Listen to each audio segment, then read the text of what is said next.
Okay, I know the mic, the music should be on, right? I'm gonna head into the streaming. I feel like there was something. Okay, we're good there. What is this? This is waiting over paper. What does this look like?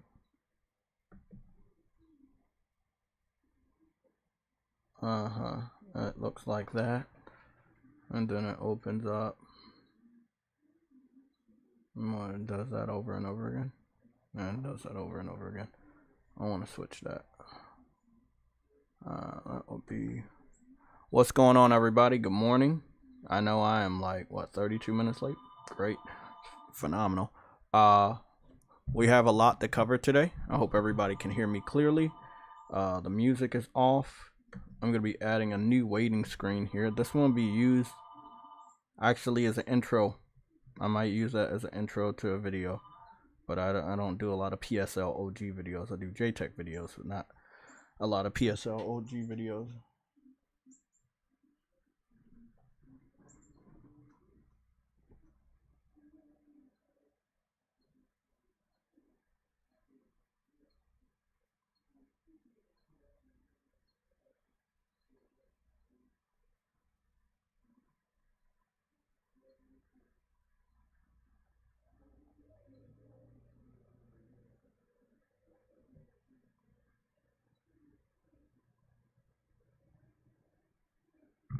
Okay, this.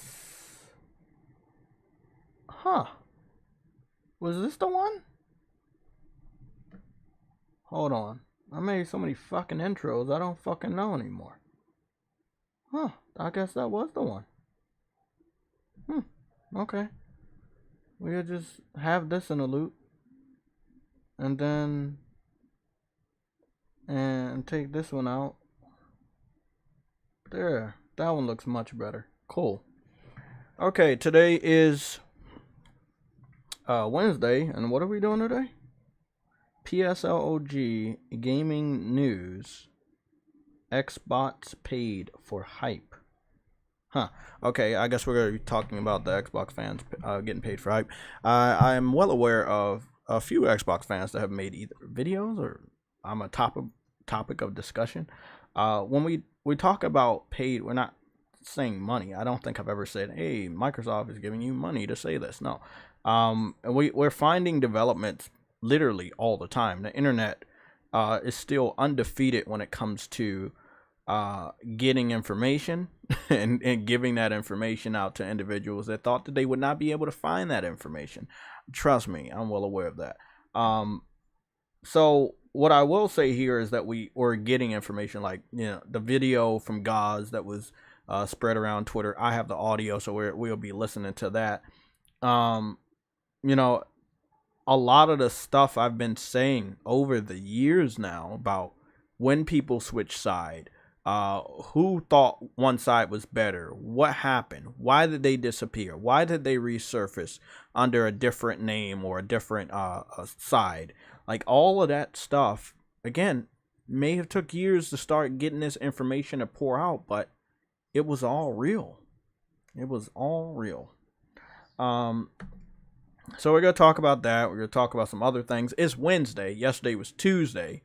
And then, nobody really does anything on a Monday, especially the holiday was on Tuesday. So I would guess there's not much to talk about. However, I found major topics to talk about. We have at least 8 topics that I put in the topic section for the PlayStation Legion Discord. So we're going to be talking about all those topics and discussing that very shortly. Obviously, we got to get the shout outs out the way, and there's a lot.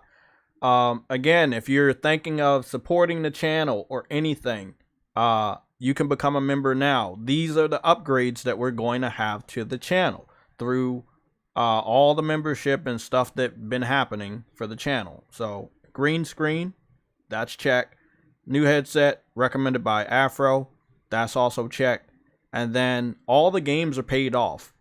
This is through support of you guys. All the games are paid off. All the pre-orders are paid off. So now all the major stuff like Spider-Man, Spider-Man 2, what is the game called? Tower of Fantasy, Ether Knights, AEW, Final Fantasy 16 is paid off, and then obviously an amazing backlog. I'm good. So just the headset and the green screen, and then I guess I would take recommendations of any games that you guys think please don't say Forspoken. Any games that you think that we should pick up, during this period. I still have to beat Final Fantasy. I was out getting trick trophies yesterday, so I did end up playing more of the story later yesterday evening. If you were joining me on Twitch, I was streaming a portion of the story, as well as a portion of me hunting the trophies earlier in the day. Then I took a break for 4th of July or Fireworks Day, whichever one. Please don't do that. No, I'm taking recommendations. But again, we're looking good. A lot of support for the channel. Our new tier is called Warrior. Our Warrior tier is 99 cents. We don't really have any description. It's just the cheapest tier. And I did it real quick, and I'm going to have to figure out what kind of perks we want for it. So if you guys in the chat want to help out on what perks we should apply to the 99 cents membership, you can do that. I see that the 99 cents membership is about to elapse the legend membership, which is $1.99, and I'm perfectly fine if you guys switch over. I'm, like I said, not here to break pockets. So if you wanted to become a member, we now have a 99 cents. I believe that might be the cheapest thing in this fucking country right now, because everything's going up tremendously. So we're all good. Me and DJ talked about Xbox, when he came back. I don't feel like I should do the Xbox test. I feel like there's nothing of value over there. It would absolutely waste my time with all the new games that I'm planning on playing this year. Also an increasing backlog of amazing games. So I honestly don't think that I would do the Xbox test. Now, if Phil Spencer, Aaron Greenberg, Microsoft, or the Xbox studios, they want to contact me, obviously my email is JayTechTV at gmail.com. If you wanted to contact me, and I will take your test, I will review your console, and I will find out if it is actually worthy of just dropping PlayStation for Xbox. But we all know the answer to that. I don't really like reviews, because reviews are not like in my schedule. I would have to like make time for it, write up or go over some notes on what I'm going to say.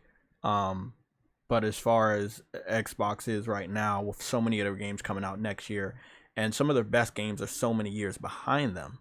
I mean, think about this. Sunset Overdrive is a one game that I focus on from Xbox. That's almost 10 years old. Rise, Son of Rome is 10 years old. What is it? Not the Dead Island. Not the Walking Dead. It was called Dead Rising. There it is. Dead Rising 3, 10 years old. 2013. It is now 2023. A lot of their best games are 10 plus years old. Elder Scrolls, Skyrim from Bethesda, over 10 years old. So the biggest thing with Xbox is so many of their best years are behind them. It truly, truly is. Quanvo, Ice Queen, everybody, I see you in the chat. I am going to start the shout out process again. Big shout out to anybody that has became a member or is about to become a member. We have our cheapest tier, 99 cents. There it is, 99 cents. If YouTube switches anything, and I'll be checking every couple months, if they have anything cheaper, then it's 50 cents. We will change the memberships to 50 cents. I know times are hard. I know there's many other things that people spend their money on. And I'm not here to break pockets. So 99 cents it is. It's called Warrior. We still have Legendary. The only time that we delete Legend is if everybody switches to Warrior. If everybody switches from Legend to Warrior, then we will delete Legend and keep Warrior as the new tier to combine. It'll be called Legendary Warrior. So if you guys want to switch, and we'll make one tier, which will be called Legendary Warrior. And it will be 99 cents. That's what we do. And we'll combine all the perks from Legend into, the combined tier of Legendary Warrior. And the reason why I'm saying this is because I'm looking at the statistics right now. And Warrior is literally this almost neck and neck to Legend. And I've from the statistics I saw, about 4 people switched or downgraded, and that's perfectly fine. So again, not here to break pockets. If you want to become a member, you can do so now. Streamlabs will flash the notification. YouTube will put the notification in the chat, and I'll read it off and give you thanks. Okay. Let's get started. It's a lot where I don't want to go over. I do not want to go over the memberships. I mean the level that you guys are, because it's like 87, but I gotta do this. Then I'm gonna go get some ice cold water and shit. Okay, so we got the Wreck. He's a hunter. DJ Clark is a warrior. Shepherd of Light is a warrior. No Name is a hero. Kyle, C-A-L, he is a warrior. JRow49 is a warrior. Arnold's second account is a legend. Psy X5V is a warrior. JP is a warrior. Kevin 2533 is a warrior. The Bad Gorilla is a hunter. What up? Nonstop Rick with the Joe Biden profile picture. You're a warrior. Stella Glenn is a warrior. Pigeon Salad is a warrior. Iron Fist is a warrior. Ahmad Al-Quamzi is a warrior. I'm going to get better at your name. Kevin Logan is a warrior. Kaiju Project is a warrior. Don't mind the fucking birds. I put some fucking bread out there and the fucking groundhog keeps eating it. Yes, I got a picture of the groundhog. Motherfucker's huge. Kylie 8 is a warrior. Omar is a warrior. Renald Blakely is a warrior. Mustang Gamer is a warrior. All Day is Good is a warrior. Dallas, I can't pronounce your last name. Dallas, you're a warrior. Chief DeBenny is a warrior. GD is a warrior. Mike Johnson is a warrior. Plus Ultra is a warrior. Future Element is a warrior. And I know a lot of these guys. Like, I know a lot of these guys. And again, this was the price, that's convenient for you guys. I greatly appreciate the support. The support goes back in the channel. So like I said, green screen, new headset, and a game of your guys choosing that you think, hey man, I need this.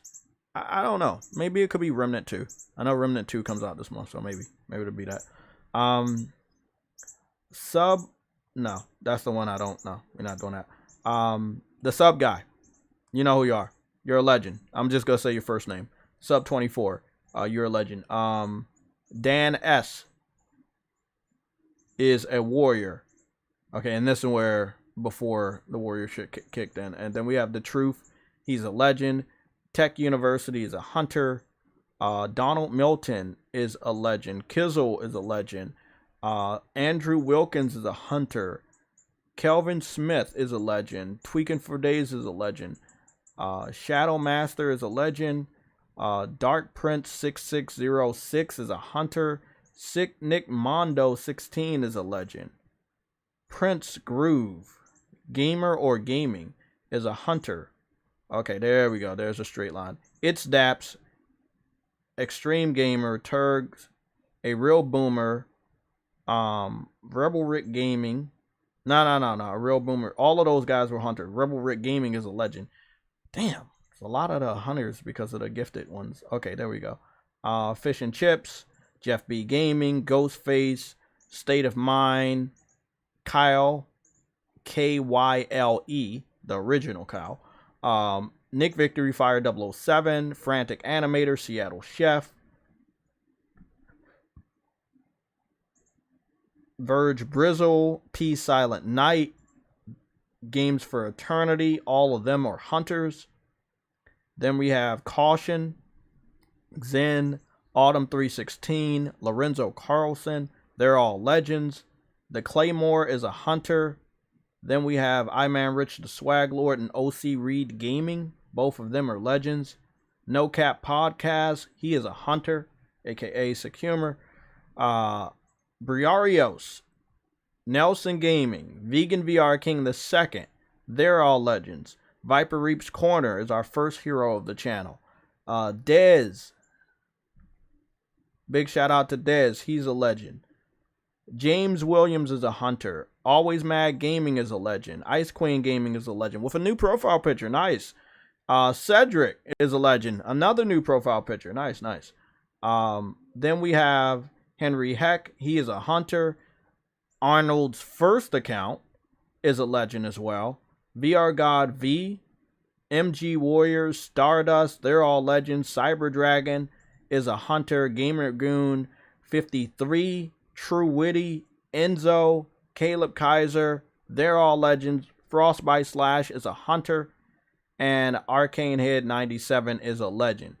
Okay, so this is what I'm saying. If you guys all want to switch over to Warrior, and we're at a good, what's the name? We're going to switch and combine the two, and it's just going to be Legendary Warrior. So that's up to you guys if you want to switch. If you're comfortable having Legend separate from Warrior, you can keep it that way too. But it'll be up to you guys. I'll wait until the end of the summer, so that'll be sometime in September, and then I make the decision. So I'm gonna have to delete both, obviously, and then make a new tier, and it'll be like, or I don't know, or change the name. Yeah, I changed the name and then delete one. I don't know how that goes. We'll see.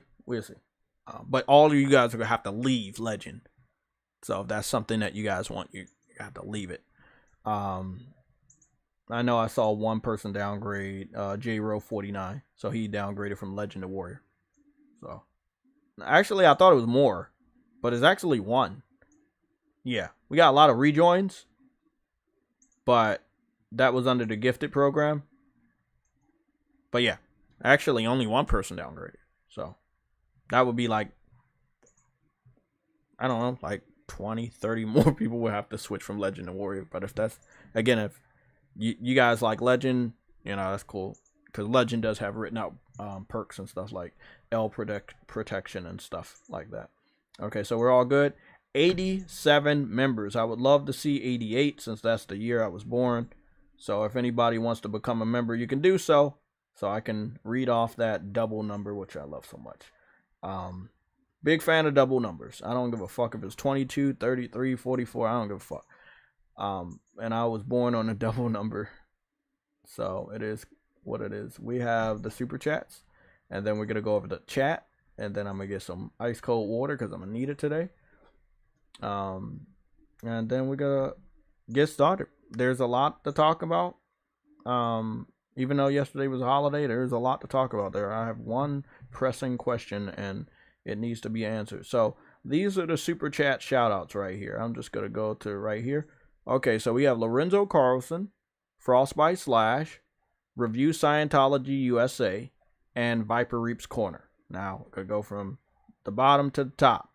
Viper Reaps Corner, Frostbite Slash, Review Scientology USA, and Lorenzo Carlson. So those are 4 people that gave a shout out over the last 3 streams.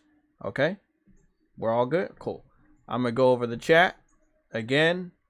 There should be a membership sign beside my profile picture. I think it says join. Just need one. So that'll be the 99-cent option that is called Warrior. This is our cheapest tier right now. Anybody wants to downgrade for money problems, perfectly all right. If I was becoming a member to somebody's channel, I'd pick the fucking cheapest option too. I'm gonna be honest, because there's a lot of other shit you gotta pay for these days. Bills, all that shit. Taxes. So let's get on with the chat, because I know it's a lot of people in the chat right now. Okay, here we go. We got Briarios. We got who's that? Oh yeah, we got Briarios, PlayStation Gamer 51. I haven't saw you in a while. Jackknife 1, Jeff B. Gaming, Lorenzo Carlson, DJ Clark, The Bad Gorilla, okay. Future Element 9, Arnold, his second account. Let's see, Dadley Pierre is there, Nova Red, always good to see you. Looks like you have a new profile picture. JRO49, looks like you have a new profile picture. I think it says X-Men, I'm not sure. Verge Brizzle, I'm pretty sure I gave a shout out to Lorenzo Carlson like 3 times now. Membership, super chat, and now the chat. Then we have Targs in the chat. It's good to see you. I see you got a new profile picture. Nelson Gaming is there. Who else we got? Ice Queen Gaming with her new profile picture. I really like that. Very, very nice. Quanvo is in the chat. Always supportive right there. And scrolling down to see if we got any other people. Okay. I already gave a shout out to Dadley Pierre. Dez, what's going on, bro? Good morning. Good morning. Harlem PS Gamer is also in the chat, aka Worldwide. I believe I vacated the belt. I don't know who gets the L belt, but it's pretty much been vacated for the last 2 weeks. Nobody has did anything to deserve an L belt in the chat. And if you are a legend member, you don't get a L belt because you have like 9 or 10 L protections per stream, and you need 3 L's per stream to get the L belt. Then you hold it until someone else takes the L belt. The L belt means you said some really stupid shit, and everybody agrees that's an L, and you get the belt, and we know that you said some stupid shit. As simple as that. No Hard Feelings is a game that we play if you're new. Big Body Bertha, what's going on?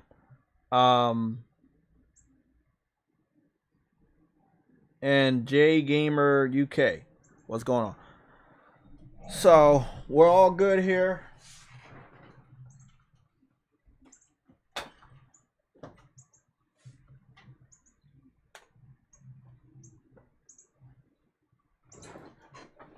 I'll be getting on camera today because it's very serious. We have a lot to talk about.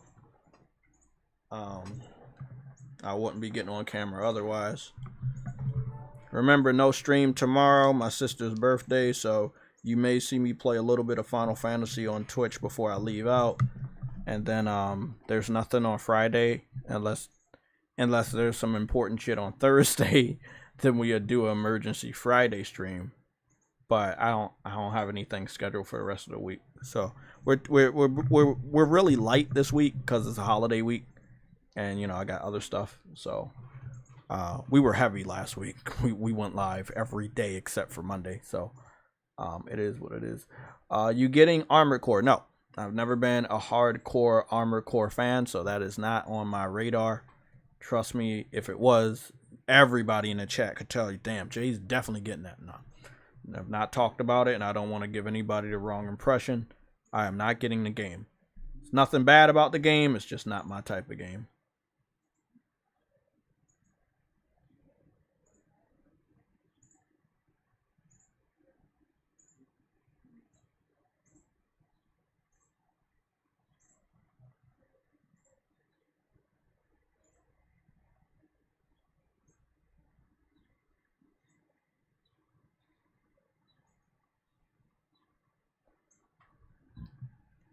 When do you think we might get another State of Play? Well, let me get some water, right? And I'm gonna go get another banana. I already did some workouts and shit, so I'm pretty sweaty. I'm gonna make sure I fix this camera up. Figure out if I'm wearing a hat or anything, because I don't gotta do the Marlon Gaming shit no more. I'm not really a hat person, man. There we go. Is this it? Cool. Cam cover off. Cool. Cool. Okay, so I'll be getting on camera today. Just let me fill my canister and I'll be back. Okay. Um, I'm gonna talk about. We can go take a look at the calendar. Actually, June was the biggest month. So I'm gonna have to go analyze what's going on in July and also what's going on in August. But I got some interesting stuff to talk about when it comes to state of play and why we haven't got a good state of play and why we haven't got a good showcase. And I'll be right back. Just give me a little bit of time.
Okay. Reading the comments now. Okay, you said you wasn't feeling the first remnant. I didn't like the first remnant. I didn't like the graphics. I didn't like anything to do with it, man. I hated it. I didn't. No, I'm not gonna say hate. Hate's a strong word. I felt like it was very hard to get into, and I tried it 3 times. And the last time I tried it is after I saw the new Remnant 2, and it's just, I think it was the graphics that were for me. The graphics, some of the animations, but the vision was there.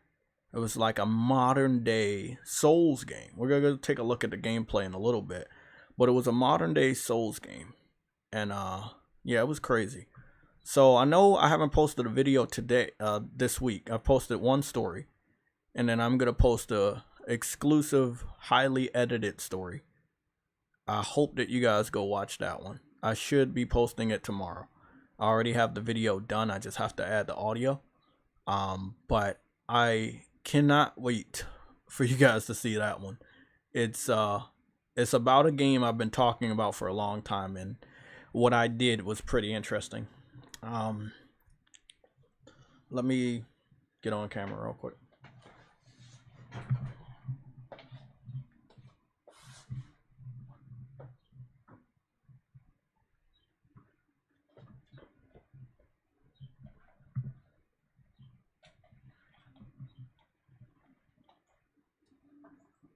Okay. Got some nice yogurt.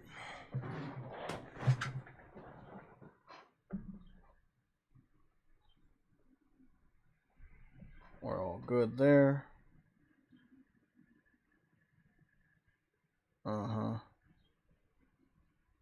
Cool. We're all good. Great. Cam cover. Okay. Let's get back to the show. Sorry for the long break. Iron Fist, what's going on, man? Dadley Pierre became a warrior. Good. So I think we're upgraded to 88, right? Oh, that would be awesome to see 88. Let me see. I think we're upgraded to 88. I'm gonna go check real quick.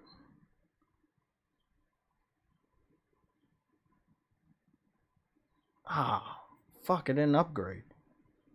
Unless he was already a member. Hold on, let me restart this page.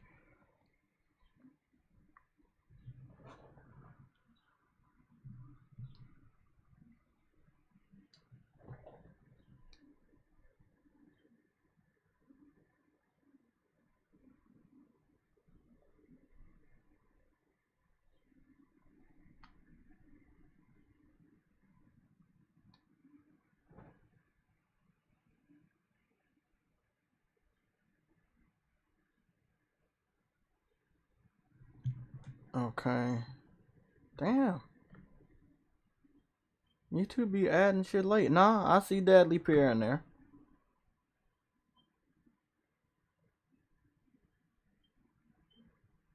Good shit. 88. Ha! That's nice. Good shit. 88 members. Perfect number. Shout out to Dadley Pierre for being the 88th member. Big shout out to my boy. Thank you. We're all good. Let's get it done. Topics. Where's my phone? Oh, controller. Make sure my controller's good.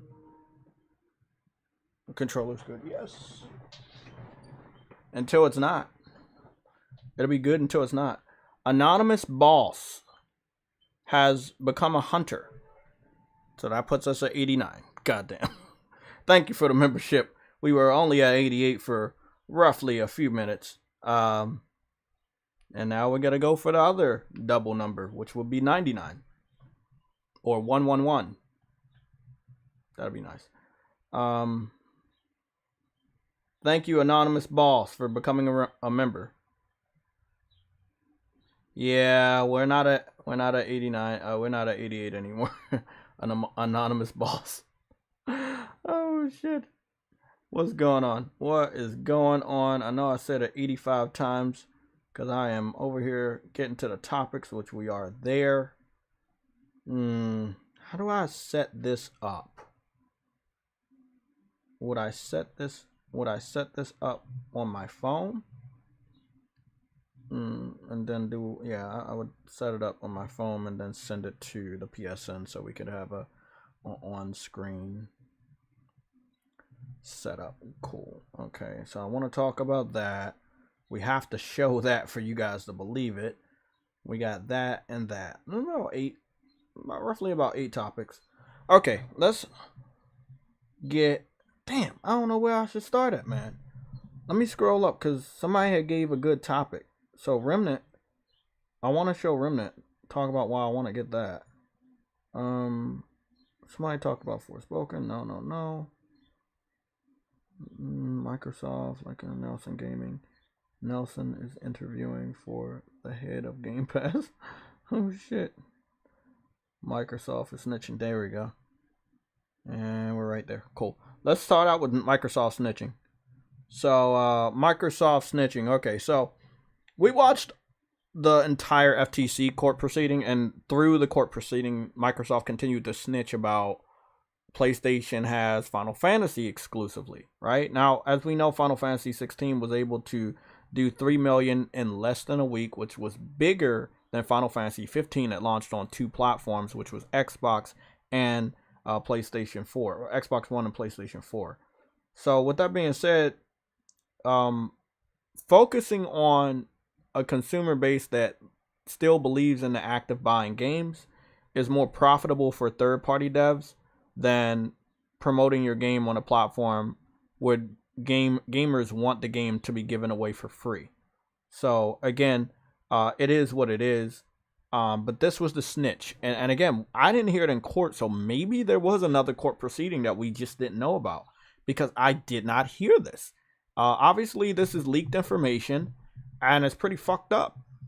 And this is why, you know, when you're going into court, you got to give out evidence, you got to give this information, and things are going to come out. We learned a lot about Xbox. Some of the stuff we pretty much always assumed, but it was confirmed last week.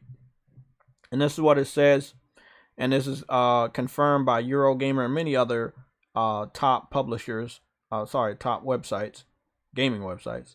It says Microsoft tells court Sony expected to release PlayStation 5 Slim and handheld PS5 this year. So again, my thing here is, why was it important to do that? Why was it important to snitch? Now, I'm going to tell you why it was important to talk about a PlayStation 5 Slim. Because a lot of people might want to stop buying a PlayStation 5 if they think a cheaper Slim option is going to come out. So they did that specifically to maybe stop the sales until maybe they can get a victory with this court proceeding. It's a pretty disgusting tactic. But it is on cue with what Microsoft and Xbox are pretty known for. This optics warfare, right? The narrative warfare. What's going on, Always Mad Gaming? I'm in the chat right now, so if anybody wants to join the voice chat and chime in, you can. If you are a member, obviously, of our Discord. The handheld PS5, which is, I think, the PlayStation Q, some shit. I don't like, as much as I love handhelds, right? It's something that you want to use when you're going out a lot. Like, you want to pick that shit up when you're going out a lot. If you're not going out a lot, you got the home console.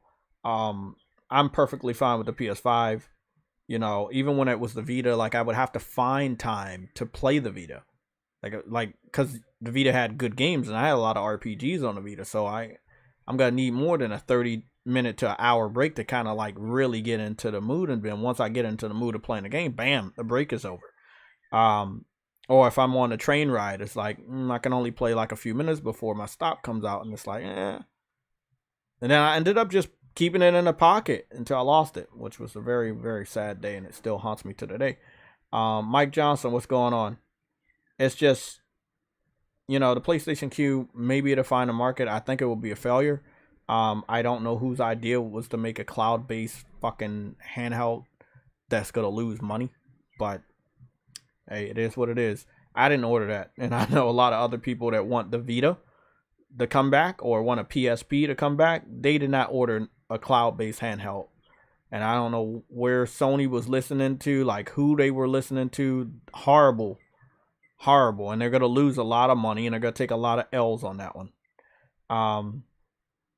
Again, snitching about the PlayStation Slim, really dirty tactic. People hear that, it gets around on the internet. People might be like, well, I don't need to buy a PS5. Now, what if there's no PlayStation Slim this year? Then you didn't get a PS5 because you listened to a fucking something from Microsoft leaking something that may not be true. You know what I'm saying? When they were blurting out shit like that, not a lot of the stuff they were talking about was 100% true. Talking about Final Fantasy is available. Final Fantasy 16 is also available on PC. No, it's not. It's available right now on PS5. Next year, it'll probably go to PC, but we're in the present. And when you say right now it's available on PS5 and PC and not on Xbox, that's a lie. It's not available on Xbox and it's not available on PC right now. So Microsoft had a lot of these weird outbursts, like during the court case, where they would just call out shit that... Okay. Somebody just went live. Weird outburst, like during the court case. Somebody jumped in the voice chat. Yo, you can hear me, Jay? Yeah, I can hear my echo too. I turned it down. That's cool. It's cool. Yeah, we talking about Microsoft snitching in court, like multiple times. They just kept snitching. Like, it's funny because after the court proceeding, we find out they put Grand Theft Auto 5 in the Game Pass. Money had to exchange hands, obviously. But really? Yeah, but Grand Theft Auto 5 is a very old game, and I think, if I'm not mistaken, we had got it on Plus, the PS5 version, and I had downloaded that one, so I own that one. And so we had already got it on Plus before they did, the new generation Grand Theft Auto 5. Look, man, I don't understand. I don't understand the snitching thing. Like, PlayStation never went out of their way to snitch, even when it comes to spoilers online. We hear more spoilers from Xbox people than we do from PlayStation people. Like, I'm being real. Like, you do not see, people. You don't see that, man. Yeah, I do recall them saying they would never put GTA 5 on Xbox on Game Pass. Well, they done it before. That's funny. What I think the guy was saying that he wouldn't do it day one. If they want to give them, if they want to give him money, right, for a game that's 10 years old. Now I searched it. It is 10 years old now. If they want to give them money for putting a 10-year-old game on Game Pass, Rockstar's could take that money. Who wouldn't? Yeah, when it comes to, when it comes to Xbox, there's one thing I wanted to say. They're gonna take that money, or the people are gonna take that money. It wasn't Xbox, it was Rockstar. I saw something about they're doing a remake to Red Dead, and again, this is not confirmed. I saw it on Twitter, but if they are going forward with the Red Dead, now this is reported from somebody that has credibility. If they go forward with the Red Dead remake, it pushes Grand Theft Auto 6 back even further. I do not want another year where they're still putting this weird content into Grand Theft Auto 5. And I'm not going into Grand Theft Auto 5 because I know it's old. I was there in 2013. I know how old it is. I played a lot of newer games since then. That game's dirt old. It's rusty. It's dusty. I need something new. The people that continue to get on there, they're the problems. The people that continue to buy it, they're the problem. We're not going to get a new game if they're still making money off of people that keep getting on the old game. Now they're talking about a remake to Red Dead. Look, that's cool. After Grand Theft Auto 6 comes out. So what? If I'm looking at this correctly, right? And I just wanted to you know, I want to keep this plug on my charger. I'm gonna go into the calendar and kind of like break you guys down on this, and we'll pivot to the Sunday the state of play predictions for me. So if they push Grand Theft Auto back, right, and we're hearing reports that we could get Grand Theft Auto this year or next year. If they push it back because of the remake, and the remake gets announced this year or in the beginning of next year and comes out at the end of next year, that would be 2024 next year, right? And then 2025, 2026, 7, 8. 2028 is at the end of the gen. So we could get Grand Theft Auto 6 by 2025 or 2026. They may fucking give it to us at the end of the gen. I don't know. It's going to be one of the biggest games of all time. Quality is going to be top notch. They're going to have it.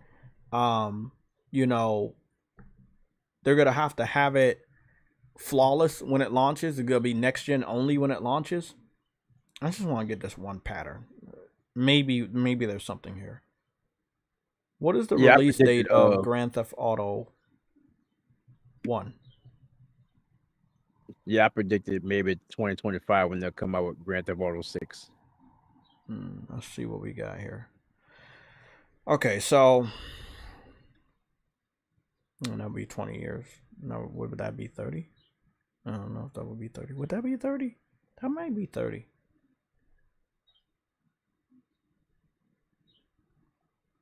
Grand Theft Auto release date, PlayStation 1. So our pattern here is 1997, right?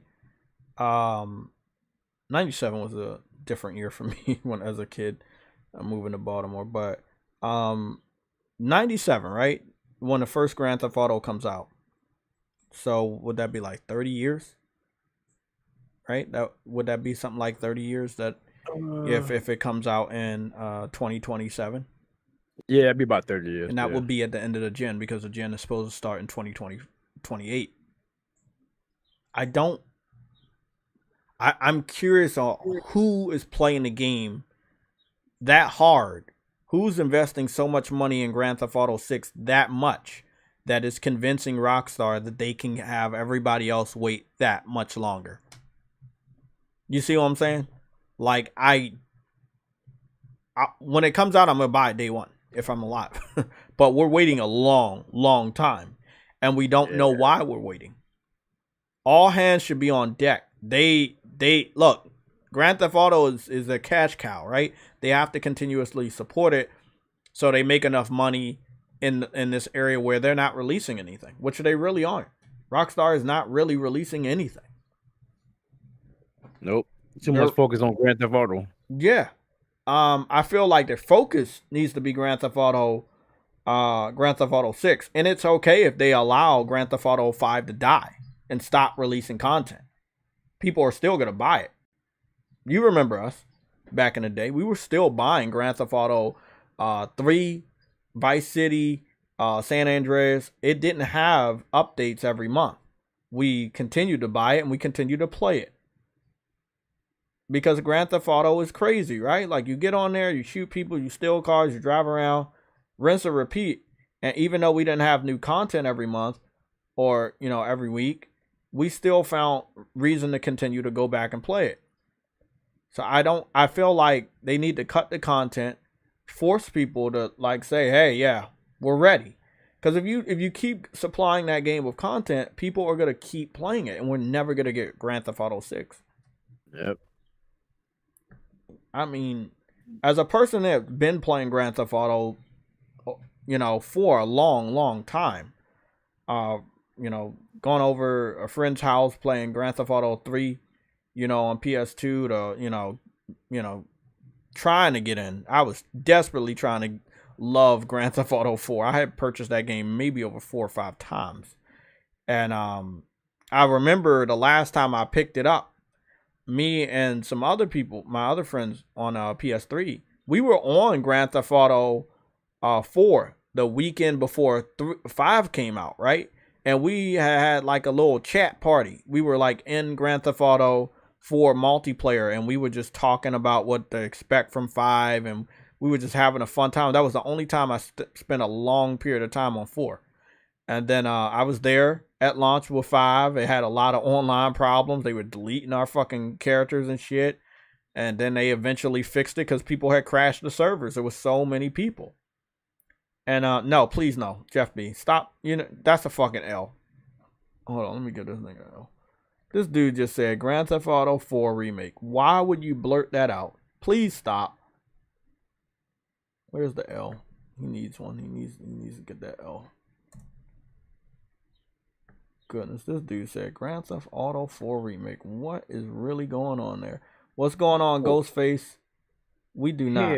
We don't need them to do any other remakes. We need them to focus on what the fuck they're supposed to do. Right now, they should only be focused, you know, they should only be focused on what they need to be focused on, and that is Grand Theft Auto 6.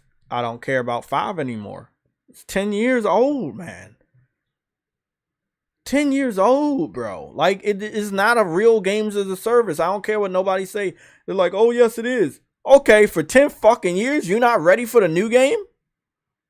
Let's be real. You not ready for Grand Theft Auto 6. I know a lot of people are ready. Get off of that game. Play something different. Migrate to something else. I don't care if it's Fortnite or fucking Call of Duty, basketball, Madden. It doesn't matter. Go somewhere else. Let them know you're ready for the new stuff. If you don't fucking move, they're going to keep saying, oh, we can just ride it out. Bro, if they bring out Grand Theft Auto 6 in 2027, I will be fucking pissed. I will be fucking pissed. Shit, everybody will be pissed. The whole world will be pissed. Shit. How old is the first Grand Theft Auto game? I'm gonna go get this. Yeah, that's about 30 years old. It's about, but it's not. 30 years would be 2027. If this is 20, let's say the first one is 20. If the first one is almost 25 years old, right? Then we're looking at a good pattern that we could get it this year, 25th anniversary. That's good. That's better than anything. I would take the 25th anniversary. So I'm telling me that we're off by a year. It might be about 28. Yeah, we're off by a year. It's 2026. The 25th anniversary was last year. I think it got leaked last year. They didn't want to talk about it. They acknowledged it, but they didn't want to talk about it. We're in the middle. Nah, sorry, we're not in the middle anymore. We're most of the way now into 2023. They haven't went to anybody's stuff. They haven't really talked. They just kept releasing DLC. Let's see if we can pull up a poll. It'll take me a little while, but we can pull up a poll, right? So I'm gonna make a poll real quick, and the question will be like, "Are you ready for Grand Theft Auto 6?" And I think that's an easy question because everybody's gonna say yes. I don't know. Maybe we don't make a poll. You guys can just talk in the chat. Are you ready? Yes or no? I'll start out. I'm ready. Right? I'm not like, am I really ready? No. There's a lot of fucking games coming out this year. There's a lot of games coming out this year.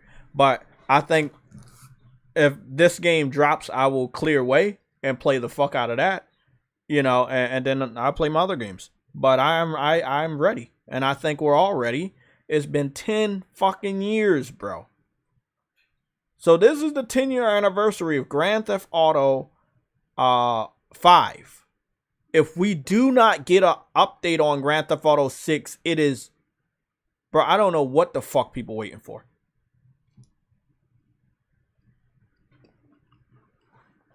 Okay. All I know is when Grand Theft Auto does make his appearance, Call of Duty is dead.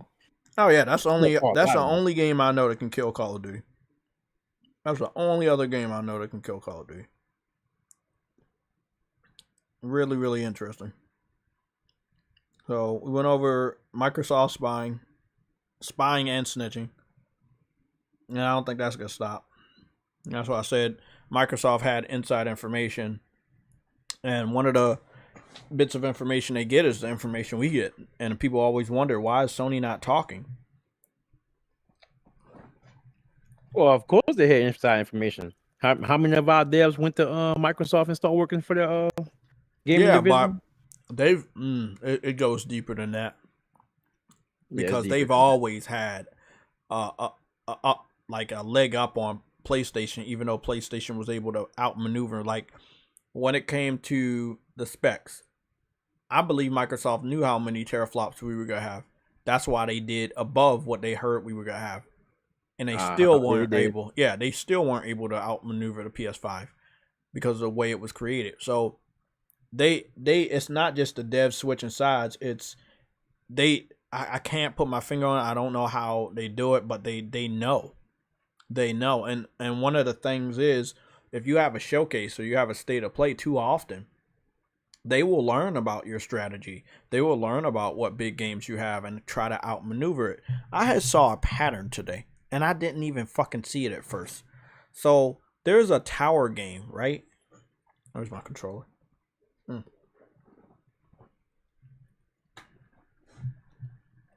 me get the screen up.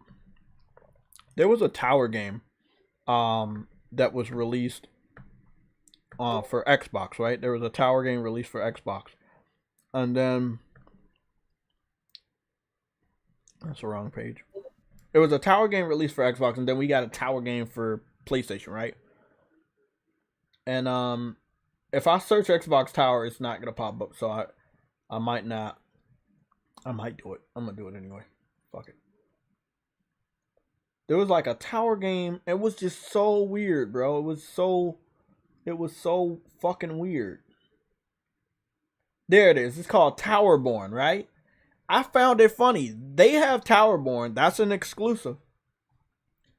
And then we got Tower of Fantasy that has already existed. And I didn't see it until today. I was like, what the fuck? What is really going on? We got a tower game and they got a tower game. You know, we had showed off a game called Tower of Fantasy that was started on cell phones or PC. It's coming to PlayStation exclusively for consoles. And then the following month, they showed off a tower game. Like they knew what we showed because they showed it. So that's how they knew how to orchestrate their showcase to make it better. That's why Sony doesn't always go before Microsoft. They go after. So a lot of people keep like begging Sony, do a showcase. Do a showcase, do a state of play. If you give too much information to us, you give too much information to them. That's not a good thing. Well, they definitely know what Sony has down the pipeline. Exactly. Sony is very secretive, and that's a lot of new PlayStation gamers. They don't like that. They don't like that PlayStation isn't talking because they're used to being on the Xbox side. Don't take no offense to this, everybody, but a lot of people have switched sides multiple times, and I know who you guys are. But a lot of people are used to being on Xbox side where there's a lot of information and stuff. That's cool, but the more information you give out to you, the consumer, the more the opposition knows. You don't want the opposition to know everything, you know? So I want to know as much as you guys do. I want to know information all day, every single day. But it's not smart. It's not good business sense. Afro, what's going on, man? AEW had a new update. I was looking all yesterday. Nobody could tell me what the fuck it did. I went online and I didn't find any ranked matches, but I did find some casual matches. Yeah, I gotta speak on the AEW.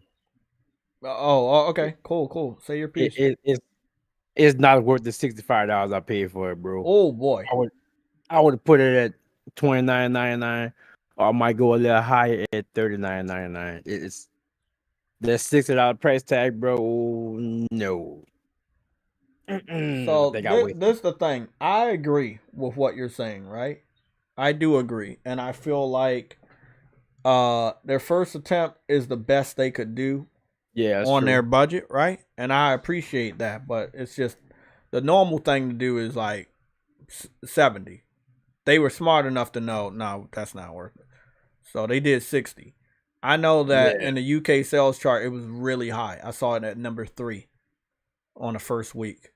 So people are ready for a new wrestling game, but I said it multiple times. I'm ready for AEW 2. You see what I'm saying? Yeah. I see the foundation. I spent 3 straight days with it, over 40 something hours. I'm still gonna be getting on it. I'm still gonna do different pathways on my career mode. I still like it as a wrestling game. It's a easy pick up and play arcade style, but they need a bigger budget next time, and they need to do much better in many areas. Online infrastructure is one. They have to transfer over to something newer. This I think it was peer to peer. That peer to peer server shit, not working. It ain't it. The referees they're not that responsive. But it's not the referees, it's the you can't get around. Like so the tag matches. The tag matches are the most difficult things because you have to be like they'll make you leave the ring in a weird way sometimes. It's just like there are things they can do to fix all of that. They can release patches and fix all of that this year. It's up to them if they want to. Yeah. If they don't, then they're going to have this looming over top of them for a long time. So they need to fix this before 2 comes out. It's easy fixes. These things don't seem to be major problems. Adding more content. I would love a deeper character creation. There are elements here that let me know that everything can be upgraded and everything can be, fixed. So, I mean, as far as like haven't been playing wrestling games for a very, very long time, I was like a kid in a candy store, and it's still a great feel to a wrestling game. I mean, I'm still gonna play it. I paid my 60, but they definitely they gotta listen to the community. They gotta issue those patches by the end of the year. They have to. Everything that we're bitching about is easy to fix in the next 5 to 6 months. Yeah. So I'm looking forward to the end of the year. I agree, Afro, and I think me and you, even Always Mad Gaming, I think we're gonna be here at the end of the year. We're gonna see things change. I can't tell you how many games were slept on in the beginning and able to get this turnaround. Remember No Man's Sky, like completely not worth it in the beginning, and it completely turned around into something just fucking awesome. So I believe in it. I believe in it. Never played No Man's Sky yet. I have to download it. Yeah, No Man's Sky, man. Oh, what it did, adding a character creator when I didn't even have one. Like it was wild that they were doing things in this game before Starfield and even Star Citizen was doing stuff. So it was it's very, very interesting that we have this many games to choose from in this generation. So that's pretty damn good. I fucks with that. So I just wanted to go back over. So we're gonna go check the Xbox Tower game. Then we're gonna go check obviously. So I just want y'all to have a visual on what we're talking about. Now Towerborn, I have nothing bad to say. I think the game's fucking awesome. I think it's a great game. Obviously, if I had an Xbox, I'd be all over this shit.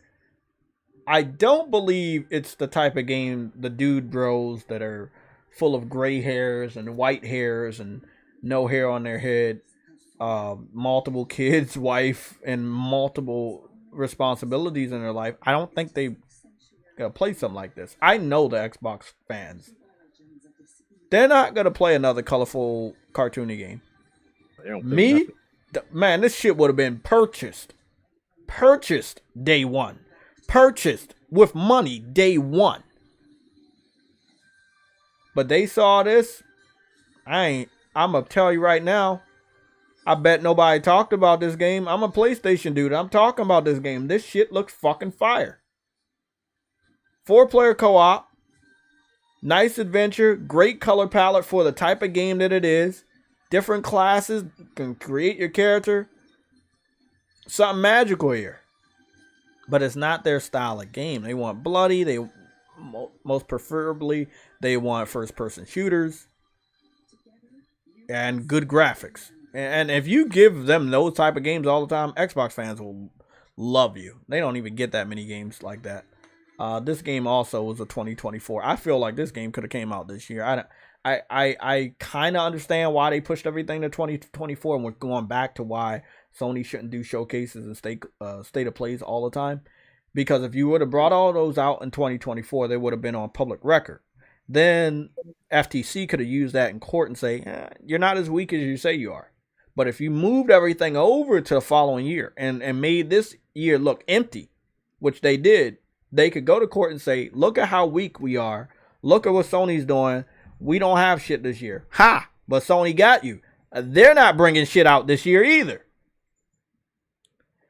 We got to look at this information warfare. And I think that a lot of you in the chat don't understand this.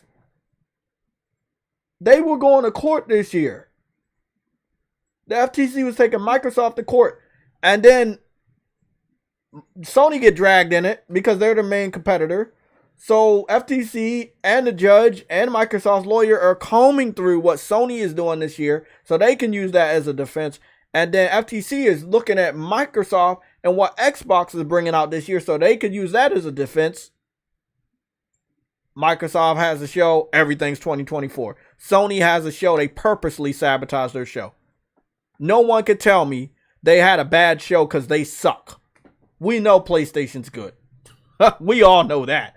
Nah, they had a bad show because they know all eyes were on them. They knew Microsoft was going to snitch. That goes back to our first fucking topic of Microsoft snitching on a PlayStation 5 Slim. Whether we get it or not, it doesn't matter. They still snitched.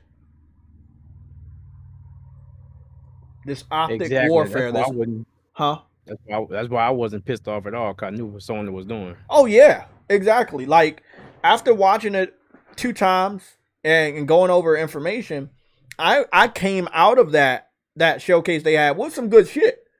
One of the main things I'm looking at that everybody continues to sleep on, HELLDIVERS 2. I'm telling y'all, bro, that shit either gonna be a sleeper hit, and when it's close to coming out, everybody gonna jump on it, or it's gonna be a sleeper hit, and when people, see that one more time, they gonna be like, oh shit, let me get it. One of the initial reason why I believe it's a sleeper hit is because the showcase was so bad up until that point, and people glazed over top of it. Now, again, I'm telling you, I'm not, the biggest fan of the first one. I didn't play it a lot. I noticed that it existed, but I didn't play it a lot. However, there's something special here. There's something special here.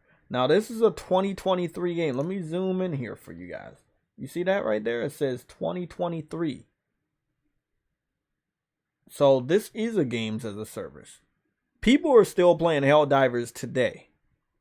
It had content. It had microtransactions. Let me go show you. Wrong one. So, people are like, oh, Sony doing they're doing games as a service next year. Yeah, they are. They got games coming out next year and beyond. But their first game is a sequel to this one. And when you scroll down here, what do you see? You got, different outfits. You got different types of guns. You got different types of, you got? A motorcycle, a tank, a fucking robot. Now, remember, this is the first HELLDIVERS. So a lot of this stuff on this one going to carry over. Now, they didn't show vehicles yet, but with the engine they got, I'm pretty sure it's not going to be difficult. They got tanks and they got mechs or robots. They had a lot of different DLC. They had a lot of content for HELLDIVERS 1. A lot. People are still playing this game online today. There's something special here. If you don't understand, that's cool. I'm not going to stop talking about it. I see something special. I'm not one of those dick riders that are going to wait until everybody acknowledges that it's hot to say, oh my God, it's hot. No, I see it now. And y'all gonna come back to me and say, damn, Jay was saying this shit for months.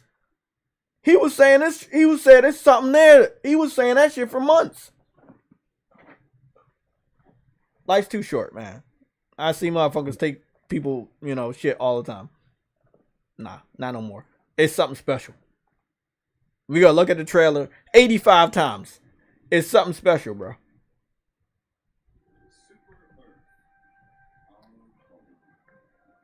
It's something fucking special.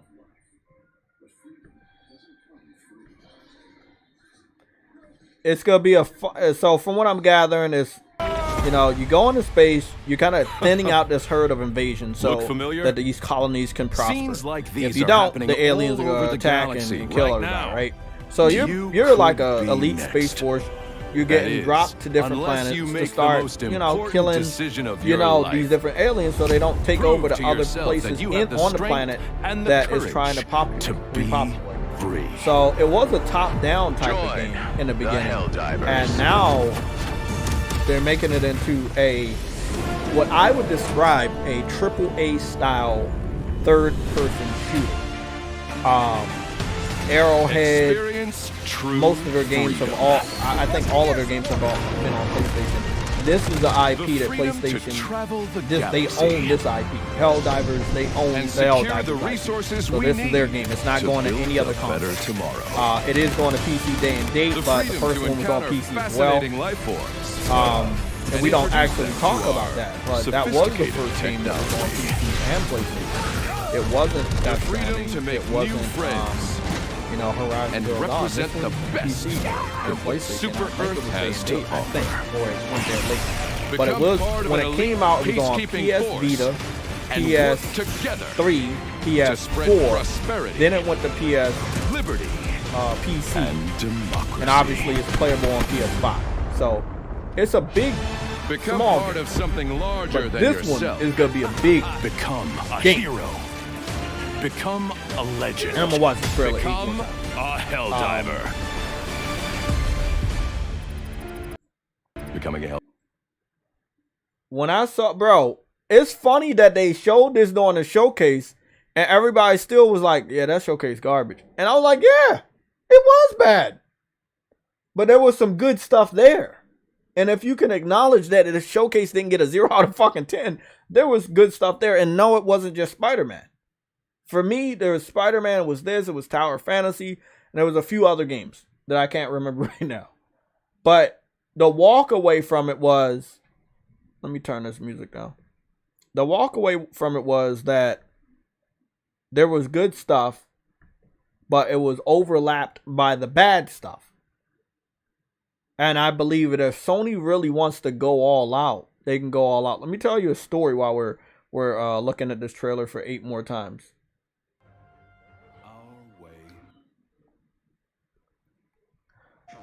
Superman is stronger most of the time than when you see him not being strong, right? He holds back so he doesn't fuck up everything. He's strong as fuck. Goku, strong as fuck. There's a lot of characters in Marvel that are super fucking strong, like Thor. Or if you go watch an anime, those motherfuckers that are just strong, but they holding back. PlayStation was holding back. If you're disappointed because you know what they're known for. And you know what they're known for, you shouldn't be disappointed. Because you know they were holding back. But a lot of people was like, nah, the FTC doesn't bother me. It bothers you. Because Sony knows that they're going to be under scrutiny. So they can't look too good before they go to court. Here's the silver lining. If the injunction goes through, Sony about to have a state of play and they gonna go all in. Even if the injunction doesn't go through, they're gonna have a state of play or a showcase and they're gonna go all in. Yep. Because they were holding back.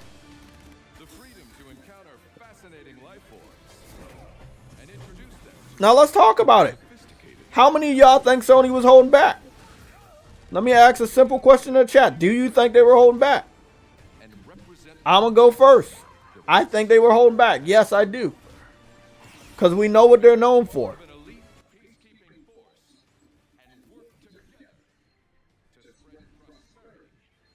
Again, when I saw the glamour shots, which are all in game, obviously, all this is captured on a PS5.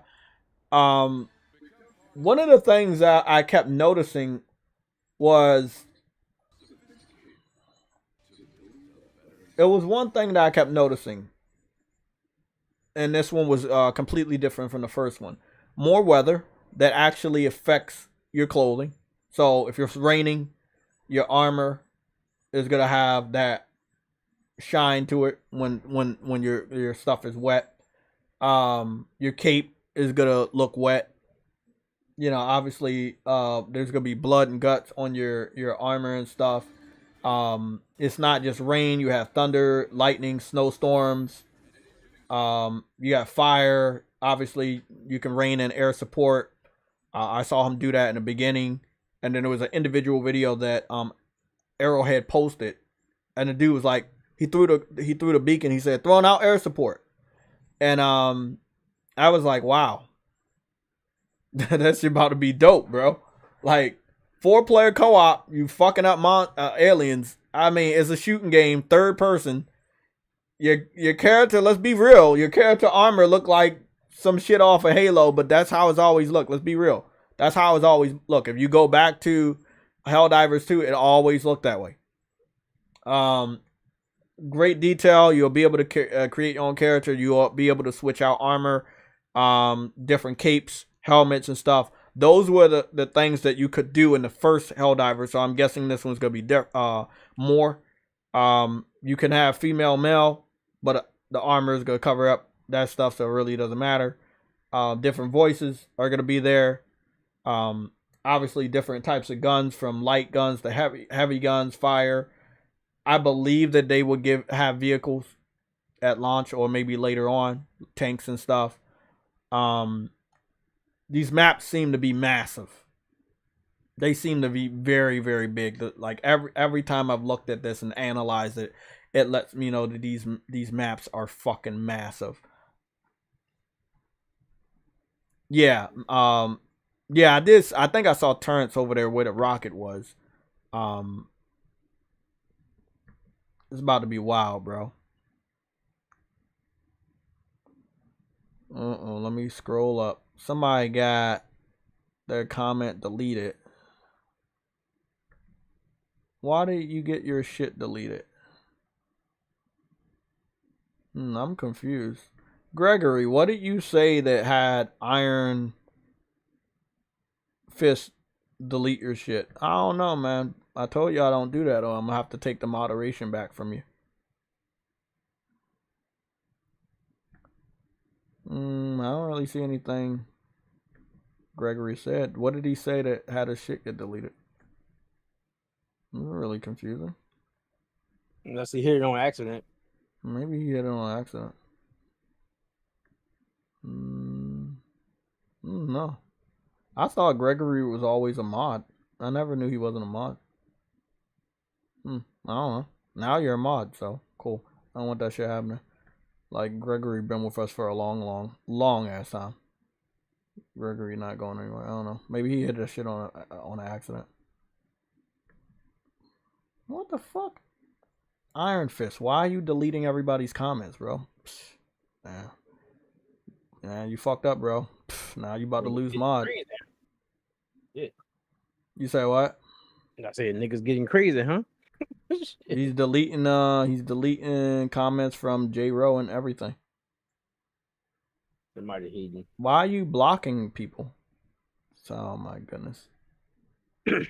Bro, why are you blocking people from my fucking that's channel? why if you notice, I made everybody on my channel a mod, so nobody has the exactly. power. That's why I do so that. Now Iron Fist, you lose mod, bro. So the only people who would have the real power will be the members. Exactly. So there you go. You lost mod. You can be a member, but you're never gonna be a mod again. You've blocked one person. You deleted another one. Yeah. Not really understanding that one. You never know when somebody might get a hair up their ass. Gregory, are you here? Okay, Gregory's a mod. J-Ro, are you here? I'm scrolling up. I'm seeing deleted fucking comments. I'm like, what the Yeah. fuck is going on? Like, I've seen people. I don't know I've how Iron Fist got a mod because Iron Fist is new. We've had an Iron Fist before. Maybe he's the old one, but if he came back, he's not the same one because he knows the fucking rules and he's fucking deleting people. So, well, you lost your membership. I've seen people that was you know, it had like power over somebody's channel. And they get mad with that person and they'll start blocking everybody on their channel. Oh, like, yeah, I've seen it before. That's that bullshit. Yeah, we not doing that. We not doing that, buddy. Nope. You're not doing much on your channel. I can't really justify you ever being a mod again. You're fucking up. So, it is what it is, bro. You just lost membership for life. You blocked 2 motherfuckers that are cool. Gregory, you're good. And J-Ro, I hope you're good. J-Ro, if you're in the chat, let me know. Okay, you're good. Okay. So, you got mod. Arnold. Nah, they don't take the work seriously because why would you be blocking or removing comments of people that have been here longer than you? So, Arnold, I need to make you a mod before any of that shit happens. There you go. Okay. Are we good? Okay. People that are veterans to the chat, you get mods. Y'all know how that shit goes. Everybody else, you probably not gonna get mods. So, it is what it is. We got too many new motherfuckers. That's what it is. We got too many new people. That's what happened. That's why I be like, hey, bro, I don't trust new people. I don't care if you give me the 99 cents for the membership. I don't care. If I don't know you, I don't know you. Give you that mod after 3 straight fucking weeks of support. You'll get that mod. So, you see how one person fucks it up for everybody else? We might make that shit 4 weeks. Man. Don't block Iron Fist. Let him stay. But he just lost his moderation. Because I should never go up and see deleted comments. We haven't had to do that in a long time because we have these protections. But I'm going to go see if we have one of the basic ones. Let me go check and see if I have it. One of the basic ones will be a restriction, and it's fucked up our whole show because now we have to stop to address this shit.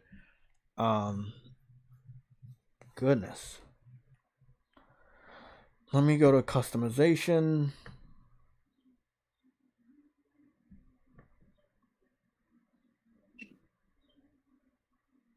Subscribers only. Yeah. I'm going to be adding an additional day starting now. If you have not subscribed in the last 7 days, you will not have the ability to chat. If we have any more disruptions to that, we will have to make it members only. Don't worry, if you're a mod, you will be able to chat. Okay? We wasn't going to do any of this. We was good, right? It was a 6-day restriction. It was only for people that have not subscribed over the last 6 days. They can't comment in the chat. Now we have to make it a 7-day restriction. And if we have any more problems like that, then we're going to have to make it members only. It's not something I want to do. It's something we have to do to protect the chat.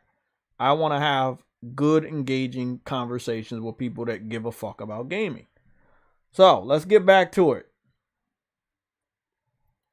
From the top. We got to watch this trailer 85 more times. It's fucked up, man. So from the top. So, slept on game. HELLDIVERS won. I slept on the game. I acknowledged it. I knew it. I kept seeing it, but I never got into it. I played it once and then I was like, nah, that's not for me. I thought it was going to be exactly like Alienation, but however, Alienation looked way better than this. House Marquee had skill. Alienation looked amazing. Let me just stop this real quick and show you Alien Nation. Let me see if I think I got the clips, right? Because I was on Alien Nation with Nelson. And when we was on Alien Nation, and then I got on Helldivers. There you go. The Helldivers is right there. Alien Nation is right here. So I'm gonna do this real quick. I'm gonna take a screenshot. Bam, bam. Put that in there, double. Cool. Move that to the top. Take a screenshot. Bam, bam. Move that to the top, right? Okay, cool. Great. That's all good. That's all good. Cool, cool, cool.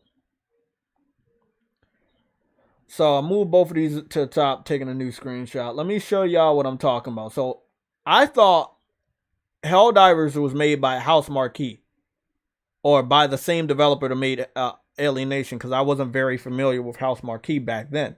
All I knew is that I picked up Helldivers, Alien Nation, based off of House Marquee's previous game. I was like, oh, I want to support them. And then I just got in the habit of buying their games every time they would come out, because I knew them.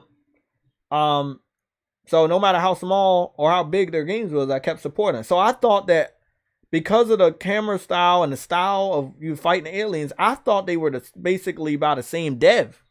I had no idea they were by different devs.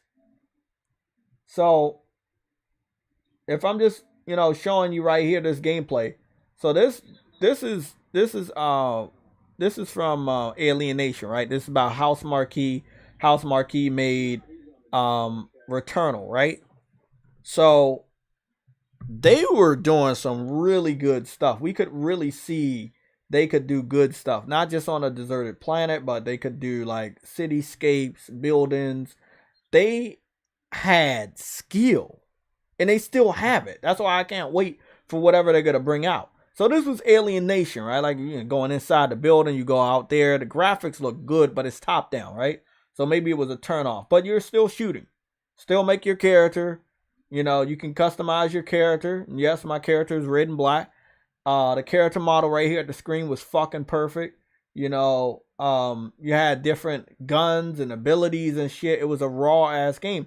I thought House Marquee had made this game. So I'm gonna just scroll over here, and you see completely a little bit different. Quality's a little bit lower, more of on a funner side. On the base level, this is what the character looked like over here. Because again, this game had to be retrofitted for the Vita. So, they didn't have as much detail for this game. Huh?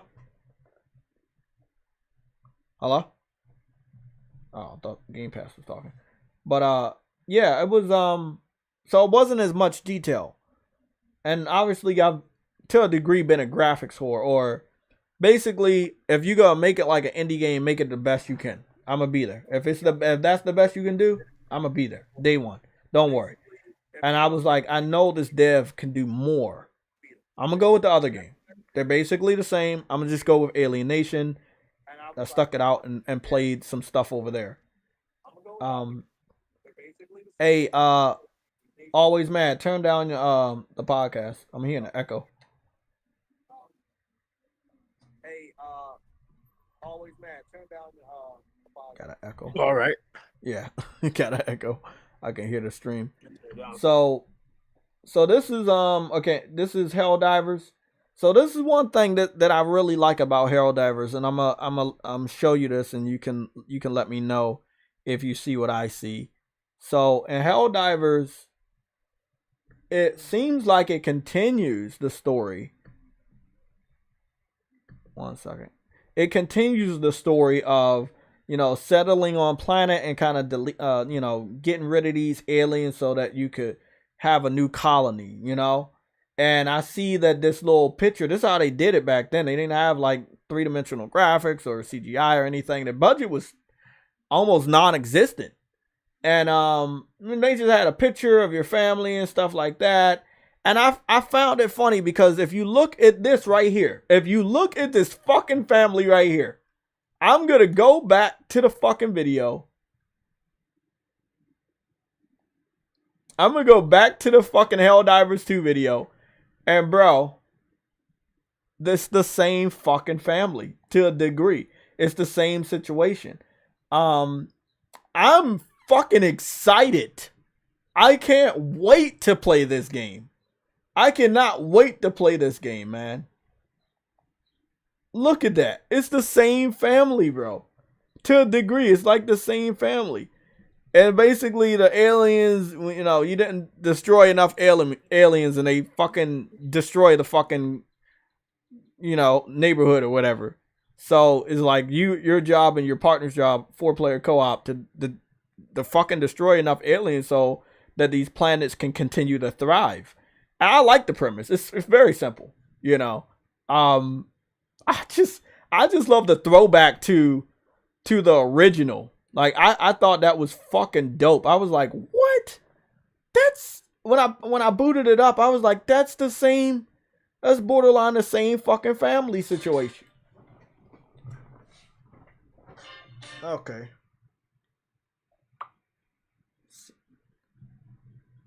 My phone keep going off every time somebody go live.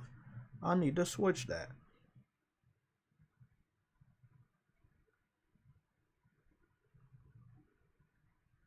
One second.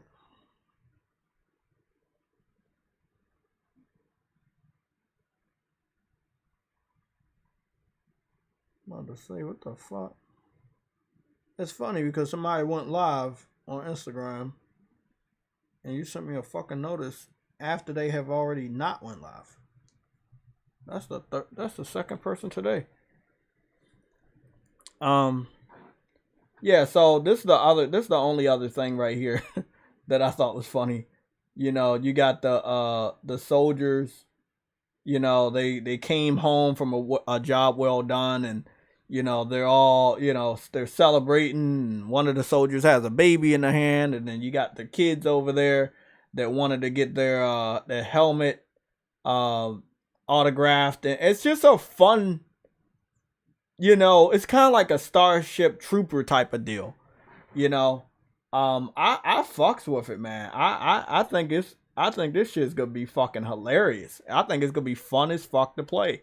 But with these new visuals that we're gonna have, a AAA, I would assume to them it's a AAA budget similar to Returnal, and we see what they were able to do with Returnal.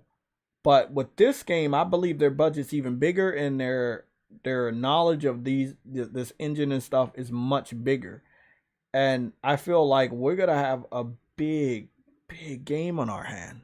You might not see it now because people are still in their feelings about how bad the overall showcase was, and as you should. But if you wake up and understand why it was bad, you know, bro, I'm fucking ready for this game, man. Day one. Day fucking one. What if Dead Nation gets a sequel and it's third person over the shoulder view? Oh my god, don't fucking scare me like that, a Ghost. I would love that. I would love that. Dead Nation was another game that I liked playing. And again, they were all top down because that's what they were doing with House Marquee. But once they did that third person with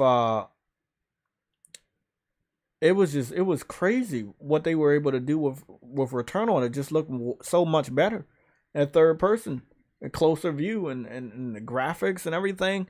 When Salim was walking through the house and you saw those beautiful visuals, I mean, every developer has those skills. They just need the budget. And after the success that they got with Helldivers 1, Sony was like, yeah, man, if we give you this budget, I expect it to be even bigger.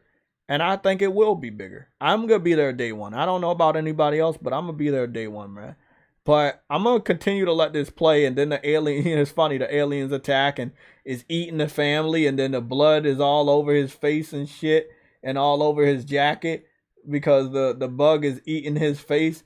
And it's just so funny. And I feel like everybody literally just missed this. And it was like, this was, to me, man, I already knew Spider-Man was going to blow it out of the park. So Spider-Man was big, but this was bigger because we had heard rumors. Somebody tried to leak the shit out. And then just seeing it, and it was like, bro, look at where they came from. And look at where they going now, bro. Like, that's crazy. So I have a short video that I already edited. It's a side-by-side to let you guys see that detail. I'm going to talk about it even more in great depth for less than a minute. And then I hope you guys really support that short. It'll be posted by the end of this week. I'm just excited, man. I can't wait. I can't wait. I am fucking ready. Helldivers 2. I'm ready.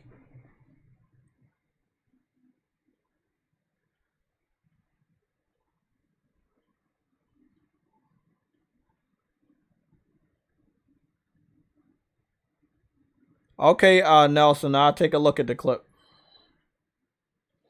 Let me go take a look at what the first Helldivers did on Metacritic, because I think it was an 80 or something like that. It's pretty good. Helldivers Metacritic.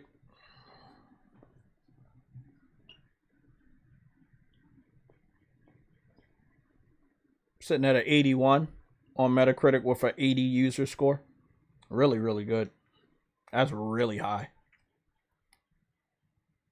So that gives them the bonus that they would have needed to get Sony's backing to continue with the series.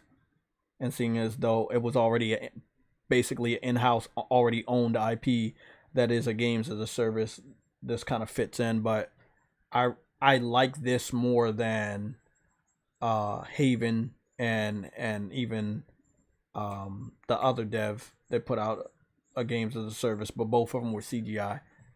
This one meant something because this was in-house. They've done this for years, and then we actually are able to see gameplay. So this Helldivers 2 being shown off and knowing it's a games as a service, I'm more okay with this than the other shit that they're trying to float a new idea that, in my personal opinion, I don't think a lot of people are going to actually enjoy. That's just my opinion. I could be wrong. I know that when it was shown off, people didn't give a fuck. They're like, that's okay. But at the end of the day, it was CGI. You know, what I liked about this is I think they started with CGI right here, the introduction, and then they quickly, after this jokey part, they went into gameplay. And I tell you right now, from where it started to where it is, man, it's 10 times better, like visually. And then again, these new details, blood, guts are going to be on your armor, weather, you know, you got different biomes, desert, jungle, mountains, you know, rain, snow, you know. And I was always wondering, like, are you going to be anywhere near the city? Can you explore the city? I feel like there are going to be elements where you're going through a city, because I'm seeing this little it's this sign right here, and I'm guessing on the edge of the sign is letting you know, hey, how far either the city or the military base is from where these aliens popped up that you have to eliminate. So you can basically, again, make sure that the city and everything is good and protected. I'm also noticing, again, just small details. Again, I analyze stuff at a different level than others. We don't need Digital Foundry because they're not gonna analyze this. It's been about 4 weeks now. They've never talked about this. You see that there's ripples in the sand when they're walking around. You also see there's footprints. Again, I don't know what the real engine is. I don't know the exact name of this engine, but I am infatuated with it. With the blood and guts and mud and everything just being on the ground. I mean, I love it. I love it, bro. I love it. Like this part right here with the God rays shining through the trees and casting these different types of shadows. You're just running through this jungle. Like, again, it goes from the desert to the jungle to the mountains to rain to snow. We have something special and nobody sees it, and that's perfectly fine. Is it a always online game? I'm not sure, but you're going to need to be always online because you can't do this shit alone. This is not a game that you want to play alone. You will get destroyed. Nelson Gamer said the engine is Bit Squid. It's like, what's the number? Because this is not the same engine they used on part 1. Is it like Bit Squid engine number 2? Number 3? Like, what is this? Because whatever this is awesome, bro. Yeah, this is awesome. Actually, you guys might not even be able to see the true quality. Let me help you guys out by getting it on full screen. And just make sure you're watching this at 1080p. But every time I see this and I'm watching it and the highest resolution, I'm watching it as 4K 60, I'm just blown away by this increased amount of detail that we're seeing here. And this is ours. Sony owns this IP. They had it on the PS Vita, PS3, PS4, and then it ended up going to PC. Now this version is going to be PS5 and PC first. I believe that it's possible on PS4, but PS4 is on the way out. So having this game focus on PS5, again, it's very hard to find this. You know, and this is somebody, you know, I'm going to get on camera over here, but it's really hard to find this when you have, oh man, that's a little not in the shape. It's really hard to find a game, right, like this that is doing good capes. I know this is weird, right? I'm talking about capes. Well, you got capes in this game. These capes have to look good. They're going to have to flow in perfect ways. That's going to take a lot of more processing power from the game. Not to mention, you know, the different guns and stuff you're using, running through different types of biomes with different weather effects. But the fact that they kept the capes and they're going to do good physics on the capes. And this is a AAA game for them. This is a big fucking game, man. Look at all of this. Like, you're going into these mountains that kind of remind me of Death Stranding. There's just so many different things here. And I'm just fucking going crazy, man. Uh-oh. I saw something. I just saw something. Hold on. I saw something.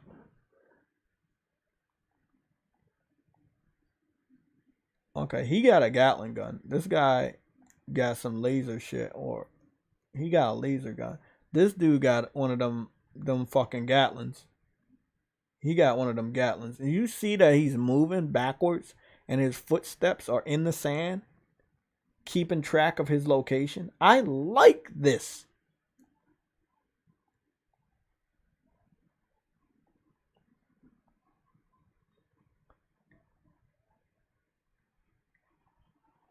Oh, I gotta go back in there.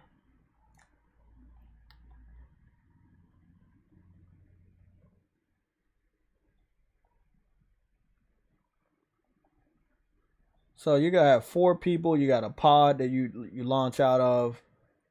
And then I think in the background right there over those mountains, there's smoke. And I think that smoke either is symbolizing where the city or the town is and it was under siege. And then you coming in to protect that city or town. Everybody's going to have different armor. 1, 2, 3. Everybody's going to have different armor and a different class type. You see this guy is very heavy. He has that armored shoulder. You got the knee pads that are very armored. This is the main guy that we saw.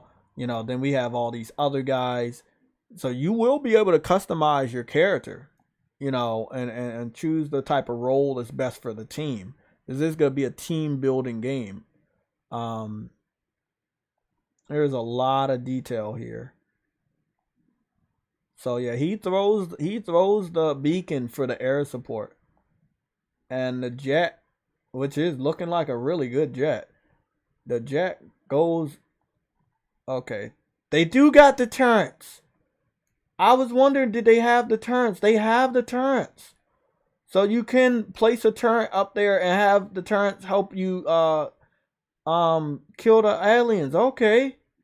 They may have a lot of stuff. I'm glad I'm going over this video for like the 50th time. I'm not even joking. I've gone over this video with you guys.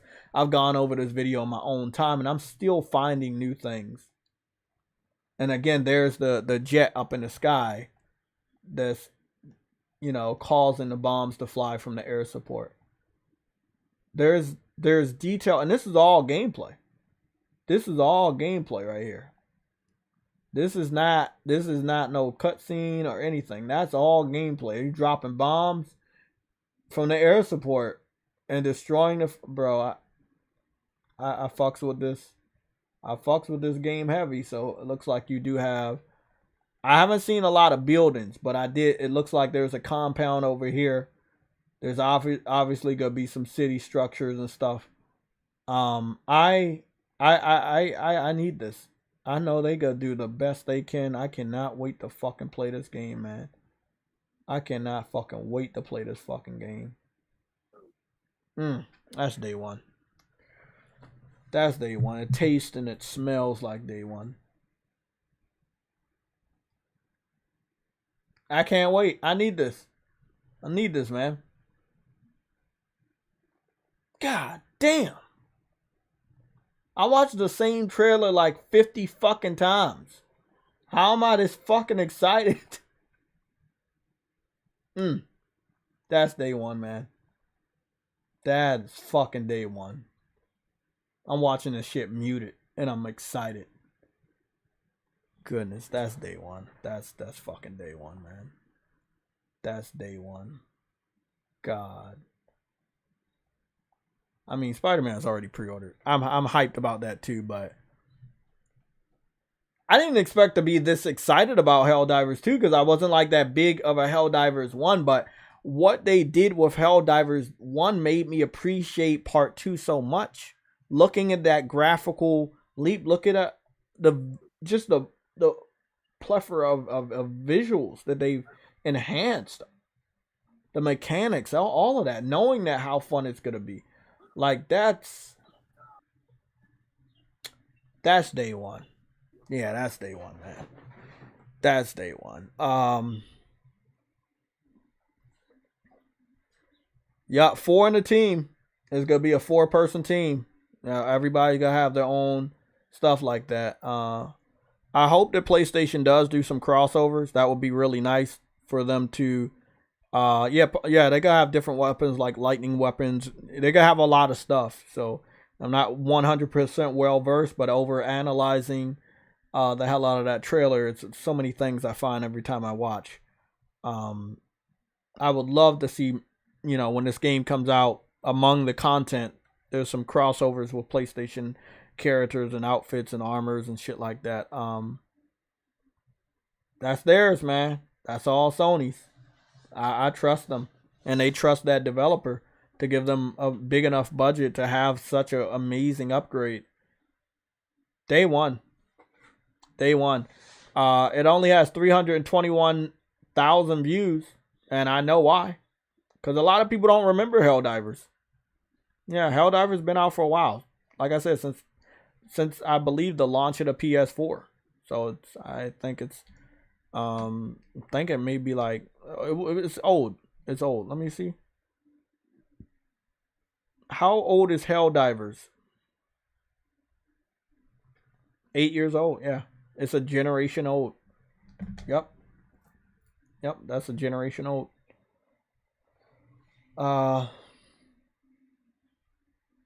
So 4 in a team means quick fighting. Things are happening very quick. Yeah, to a degree. Yeah, there's a lot. Again, these maps seem much bigger than when I was playing it. I'm gonna show you some footage that I looked at, and I'm gonna show you what it looks like. And it was like these maps were pretty small. It's top down. You got aliens coming in. They were much slower, but you could easily get overran. There's 4 people. You see the information down the bottom of what everybody's name is, what weapon they're currently using, so that you could help them reload if you needed to drop some ammo or let them know. You do die a lot in this game. Maybe with a different type of camera angle, you're not dying a lot. You can see that you're at some sort of military base, so I would expect there to be different military base. I don't think you're always going to be out in the wilderness. Because, again, you're trying to stop the aliens from taking over civilization so you can expand on different planets. So that's why you're going to be on different planets and see different biomes and stuff. You see the helicarrier zooming in and dropping stuff, and it's just... I fucks with it. I just didn't fuck with it enough. I appreciate all the people that played this game. You gotta, after you're done, you gotta jump into the helicopter and then the helicopter will lift you off to complete the mission. So it's just that type of detail that they even put in this first one. It was really fucking awesome. Like, again, they said it was on PS3, PS Vita, PS4. Like, it launched on all 3 PlayStation platforms at that time, which was, again, very, very interesting that they did. I hope IGN Digital Foundry don't piss on this game. Let me explain something to you guys. If you like a game, support the game. Do not wait for those guys to let you know if it's good and then go buy it off of that validation. Do not give them that much power over you.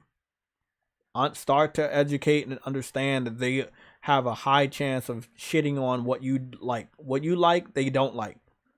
So I don't care. I'm not even thinking about that right now. I'm thinking about day one. Getting picked up day one, playing it day one. That's it. I don't care about anything, anybody else's opinion, Digital Foundry. I don't care. Day one. When I say day one, I'm not taking into account of what the low reviews are going to be. Fuck it. Day one. Day one, man. That's day one. Now, I'm not waiting for a review, not waiting for Digital Foundry to analyze since they're so fucking late all the time. Nope, that's day one. That's day one. That's our exclusive, people. We have to show support. The original one came out on PS4, PS Vita, and PS3 at the same time. This is a special game. This is a special game.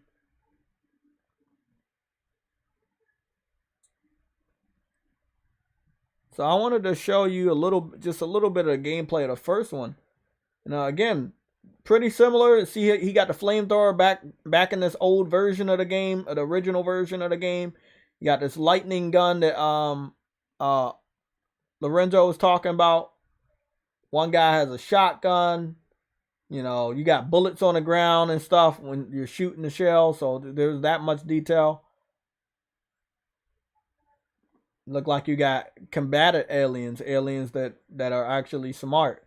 So you're going to different planets, so not all the aliens are going to be the same. You got to have different types of aliens and different types of civilizations to go up against.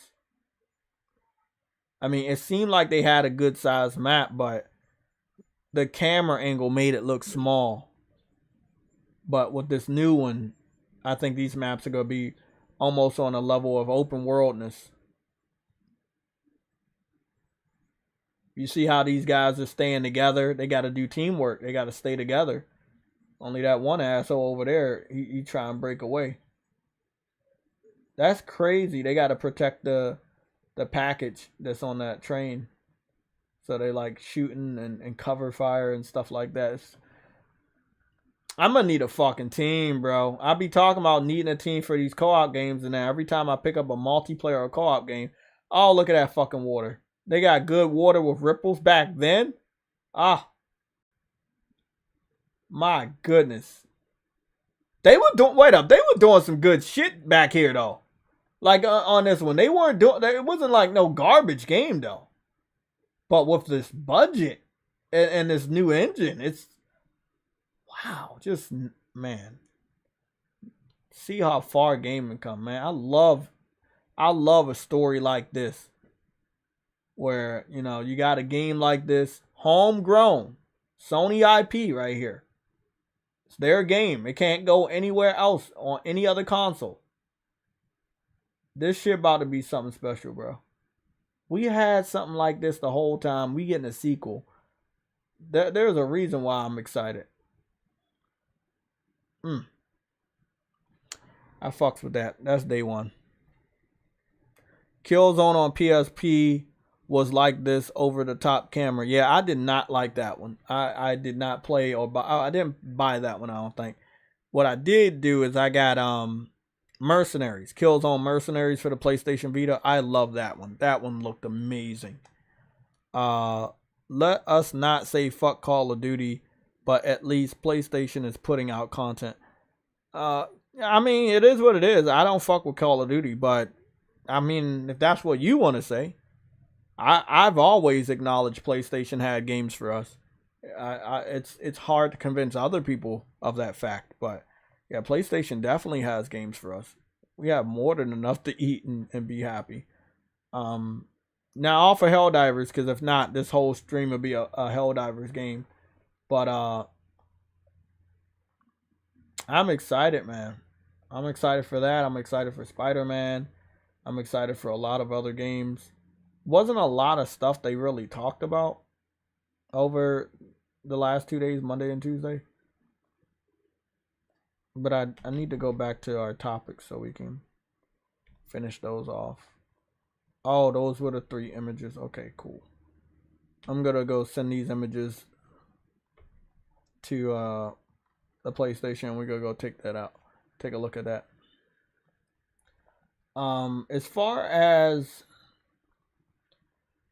the images that we need to take a look at for you know, the Xbox fans that have been paid in one way or another by Phil Spencer and Microsoft and Xbox. We're gonna cover that as soon as I can find.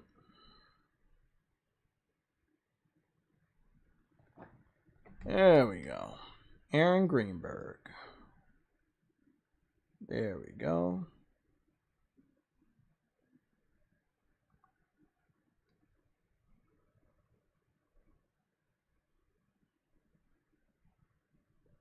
So we got Aaron Greenberg right there. I just wanted to get this image. Not a lot of time has passed since the images were posted. So the best thing about all of this is that we have a good amount of images that I can use as evidence and talk about this. And again, big shout out to King Thrash for making that video, because people act like they're stupid. They act like the only way you can get paid is by, is by money. You don't get paid. You can listen. If Aaron Greenberg or Phil Spencer takes an image with you, they post it, they tag you, or you post it and you tag them, they give you acknowledgement. That's a form of payment.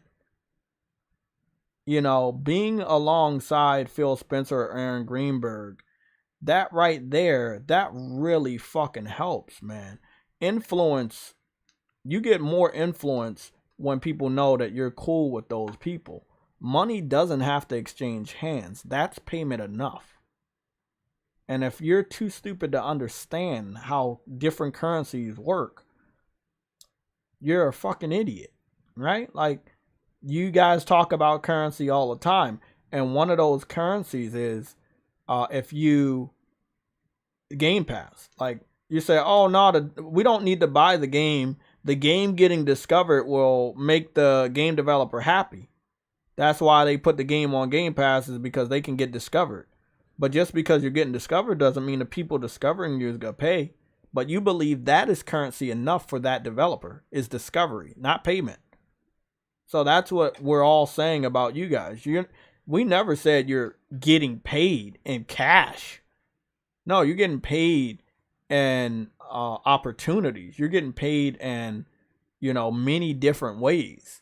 Being able to stand next to Phil Spencer, being able to take a picture with Aaron Greenberg, having either one of them tag you, having any of them acknowledge you, having them fly you out to visit their studios like Clint Eastwood, or what the Iron Lords is now going to be able to do with, having a breakfast with Aaron Greenberg, having photo shoots with Aaron Greenberg. Like, the same shit could be said for any of the Instagram comedians that get to go to different venues and take pictures with celebrities. That gives them more clout. That gives them more credibility. More people want to follow them. And then more people want to listen to what they say. Xbox fans, wake the fuck up, man. It's all right that you're not doing this for you're not doing this for gaming reasons. That's perfectly fine. Like, we never even for once thought that you guys were real gamers. And that, I mean, that's a fact right there. That's a fucking fact. I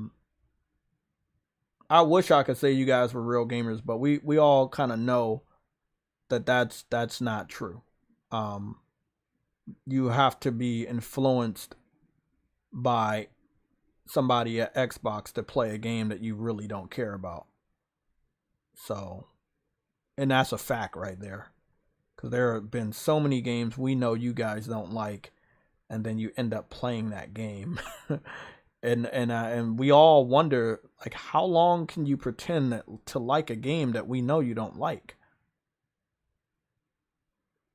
Okay. So the good thing is I've already lined up the images. I will say that after looking at the Persona 3 Reload, it looks good. It looks good enough to buy. Obviously, it's day one quality. But again, I'm probably going to miss it because they teaming up with Xbox. Now, the game is not going to Game Pass day one, but it's probably going to be scheduled to go to Game Pass at a later date. It's using Unreal Engine, which is one of my favorite engines. The graphics look really good. It almost looks like a completely new game. 60 frames per second is there. Lots of different detail is now on screen. And I fucks with it. And I'm not sure if they're going to have the part where he shoots himself in the head in order to summon. That may be a little bit too mature for today's sensitive audience. But we will see. I'm actually very excited to play the game. I highly doubt that Xbox fans will buy the game. And since they've, Atlas and Sega declined to put this on Game Pass, we will see the truth that Xbox fans don't really care about this game. So I'm very excited for the game to come out day and date with PlayStation, not on Plus, not on Game Pass, and then people have to buy the game to find out that the people that were hyping up the game, they don't really care about the game. So I'm very excited for the truth to come out that Xbox fans that were bragging about, hey, look at what we got. Look, Sega likes us. Atlas likes us. Well, you got to buy this game. And if you don't buy this game, all that capping, it doesn't matter. That capping does not fucking matter if you do not buy that game. So it's going to be a very interesting situation the beginning of next year, because that game's an early 2024 game, Final Fantasy VII Rebirth. That's another early 2024 game. So it's going to be very interesting to see. You got two good RPGs. Final Fantasy VII, I feel like, is bigger than Persona 3. But I do know that Xbox fans, after all the announcements, they were saying that Persona is bigger than Final Fantasy.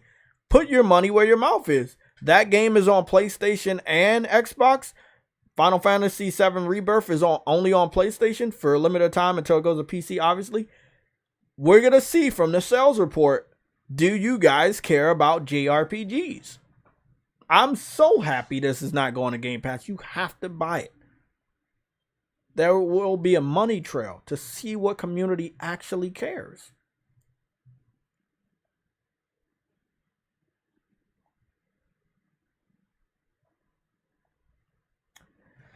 Let's go cover the other topics right here. Again, I just wanted to get this on screen for you guys. Yes, Helldivers on the PS4 was sitting at an 81 on Metacritic with a solid 8.0 for the user score. That is really good. Again, PS3, PS Vita, PS4, and PC. So there we go. The game came out in 2025. 8 years old, about 2 years away from the 10-year anniversary, which I mean, and in the next 2 years it'll have probably a 10-year anniversary content for Helldivers 2 and some good shit like that. So I want to skip over that. That's gonna be another big topic. This is what I was talking about. Again, big shout out to King Thrash. I watched this video today, and it gave me a little bit of clarity to really talk to these guys, because a lot of them are like, hey, we didn't get a check. They never paid us. They don't have to pay you. They don't have to pay you guys in cash for you to find value into what you're doing. they can take a picture with you. That'll make other Xbox fans like you enough to subscribe, to become a member to your channel. That right there can be monetized. You get money from that. That just you taking a picture. The Iron Lords. We got the Iron Lords, 3 of them right there. And I think maybe that might be the 4th one. So that's 4 of them. And the guy that made the statement of hold the line, he's not there. The King guy. Carl Eastwood is there. Right beside the Iron Lords. Carl Eastwood is bigger than the Iron Lords. Aaron Greenberg is bigger than Carl Eastwood. Them taking this picture together, being recognized, being tagged, that's payment enough. Because other Xbox fans are going to look at that like, wow, these guys, I need to follow these guys. They're taking pictures with Aaron Greenberg. Let me follow them. Let me go to their podcast and give them a super chat. Let me become a member of their YouTube channel. Like, come on, man. Don't play. Don't play games, man. We all know what it is. Because I'm going to ask you a real good question right here. If everybody wants to act stupid, right? Y'all want to act stupid? That's cool. So, if you really care about Xbox, I ask you the question I ask a lot of people. If you really care about Xbox, where were you? Where were you when the 360 was out here? Because I'm going to be honest, I don't remember seeing Carl Eastwood. When I was on YouTube from 2008 all the way to 2013, before PlayStation showed off the PS4 technology announcement, I didn't see these guys. We didn't even see them in 2014, 15, or 16. A lot of them popped up 2017, 18, 19. Carl Eastwood, between 2020 and now, he's made a big name for himself. The beginning of the PS4 generation was Crap Gamer. That's the one Xbox fanboy name we knew. Crap Gamer. We didn't know about no Iron Lords. We didn't know about Carl Eastwood. You telling me they weren't incentivized to do what they're doing? We know they don't believe it. Most of them have PlayStation 5s. I mean, bro, come on, man. Don't know who these guys are, but they're grown-ass men with Xbox jerseys on. Like, hey, it is what it is. It's more of a cult. Now, these guys, we know. And this is where it gets really interesting. Big shout out to King Thrash. These guys are high-level, well-known influencers. Very high level. Very well-known influencers. You've seen these guys. We know they're influencers. Come on, man. They ain't wearing nothing green. At all. They ain't wearing shit green. They got name tags and that's it.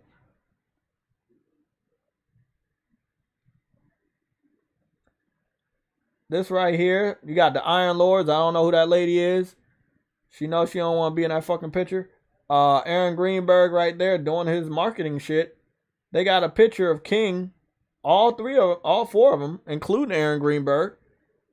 Fresh ass t-shirt. The other ones, you know, they kind of worn a lot. Fresh ass t-shirt. It says, hold the fucking line. Hold the line, because Xbox sucks and we need to make sure everybody understands that Xbox doesn't suck. So let's hold this line. Let's continue to pretend. Let's continue to do our job on YouTube, on Twitter, to let people know that Xbox isn't doing bad, it's doing good, even though everybody knows it's doing bad. Something of value has to be exchanged for you to feel compensated to continuously do this over 10 years. From 2013 to 2023, they're doing this, knowing they're on the losing side for 10 years. Some of them not for 10 years. A lot of them popped up in the last 5 years, but you know what I'm saying. So they're talking about hold the line. We know it's bad over here. We know Xbox sucks. We know we don't have any good games from their ground up studios. Hold the line, everybody.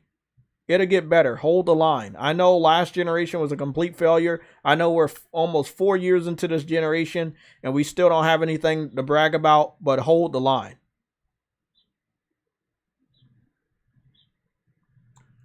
Their payment is right here in this picture. This right here is their payment. Their payment is being able to take a picture with Aaron Greenberg saying that I got this person's autograph. Do y'all not understand how that is?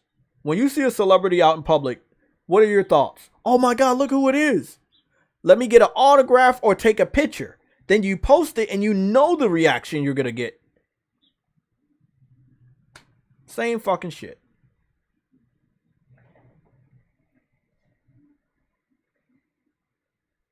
I don't know who these people are, so I only know the biggest of the biggest ones. So I'm not very familiar with those. Like True Witty taught me about Dirt. I didn't even know who Dirt Griggity was. And I see all these guys. They're making sure you know Xbox is good. You're hyping it up. I don't see them playing no games. I don't see none of them playing any games. They're just hype men. It's around and around it goes. Aaron Greenberg takes a picture of you. You post that picture. He tags you in that picture. People know that you're credible. People know that you're an official high-level Xbox fan. People got to go to your channel, check you out, subscribe, maybe become a member, maybe throw you a super chat. That's how it works over and over and over again. When we used to have the PlayStation experience, we saw PlayStation gamers do that, but they're real gamers. Jabari, Persona, taking pictures with Sean Layden or maybe some other PlayStation people like Shiya Yoshida. Other than that, and we know Shiya Yoshida plays games. We know Sean Layden plays games. We know Jabari, Persona. We know they play games. They got into YouTube gaming. They're gaming right now. They're posting gameplay videos. They're posting gaming live streams. We know they play games. You don't have to ask about me. Everybody knows I play my games. Look over here. Hold the line. A t-shirt of you holding the line, not a t-shirt of your favorite game. Just marketing, an advertisement for making sure that everybody believes Xbox is good when it obviously it's not. It is what it is. Now, I kind of understand why Microsoft wants to do what they're doing with Sega. We're going to go take a look at these 3 images. Go with the biggest one first. I think this is a complete Nintendo section. Like this section was complete, just everything Nintendo. This is in Japan, by the way. This is one store. This does not represent every store, but in a way it does because it's Japan. But somebody on Twitter had posted this, and I thought it was very interesting. So you got Nintendo right here. And then you got PlayStation, right? PlayStation got a pretty similar section to Nintendo. Full section. However, on the edge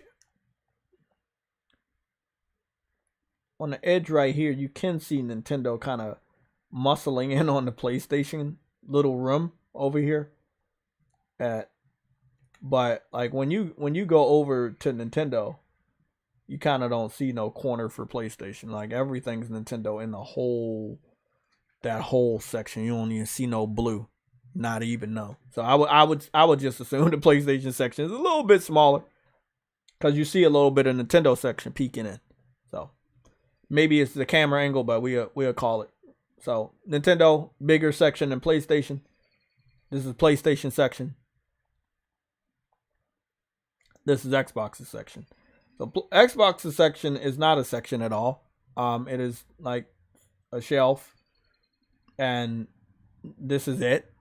A small little kiosk, a small screen of the Series S, because that's the one they're not even marketing the big one over there. And I can tell this is a new image because they have Exo Primal down below,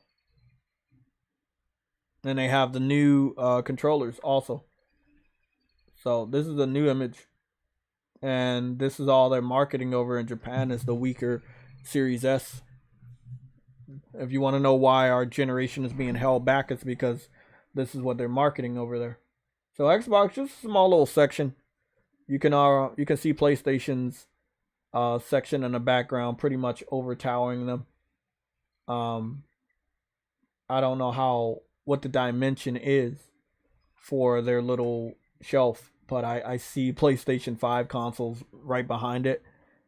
This like little block, just like a nice little block shelf, and that's it. I mean, I don't even think it's a block shelf. It might be just a face. And the reason why I'm saying that is because if it was a block, all the different dimensions will have Xbox. But if you look right there behind it, that VR headset is not Xbox. So maybe it's just this little face. Maybe it's just this face. And this is just Xbox and everything else is not. Because again, it's more digital now. Like they're not doing a lot of physical games. They have a few physical games down below, but not a lot. It's like small, real small. Everything else is just gift cards, Game Pass, a lot of controller shit. The whole port right here is controllers. They don't even have the stuff out on display because the section is so small. They just have images of what, of the controllers. I know why they want to go after Sega, make deals with them, possibly own them, acquire them later on. I kind of understand. But this is after like 10 years of you in the market. Or 15, is it 15 years or 15 plus years of Xbox being in the market? And what's really interesting about this is that No.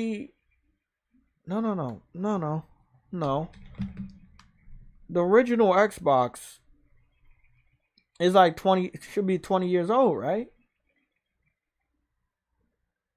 How old is the original Xbox? Like 20 years old. Yeah, that's like 20 years old, like 22 years old, right? November 15th, 2001 is 2023. It's like 20 plus years old. So 20 plus years old. You had 20 plus years to try to get a foothold in Japan. 20 fucking years. I'm gonna be saying 10, 15.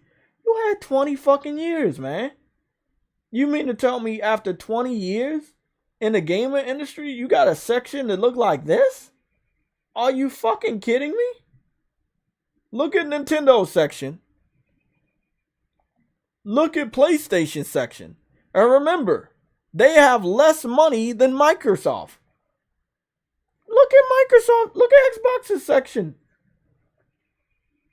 Okay, hold on. Let me get it straight. You can pay $75 billion for Activision, but you can't pay these stores to carry your product in a bigger way? Let's be real here. Their priorities are fucked up. Their priorities are really fucked up. I want to talk to the chat about this. I know Xbox fans are going to hate me for this, but this is facts. 20 years in the market and you can't fucking pay for a bigger kiosk.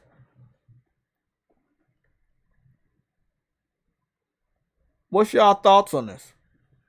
Now, y'all got to remember, yes, people in Japan don't like Xbox, but there's a reason. They don't have games. Their games don't sell.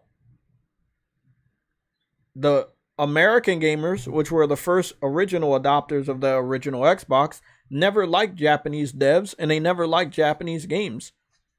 When Xbox 360 was out for an entire year and Microsoft was making deals with Japanese developers, those Japanese developers put their games on Xbox 360 for the first, second, and even third year of the Xbox 360's lifespan.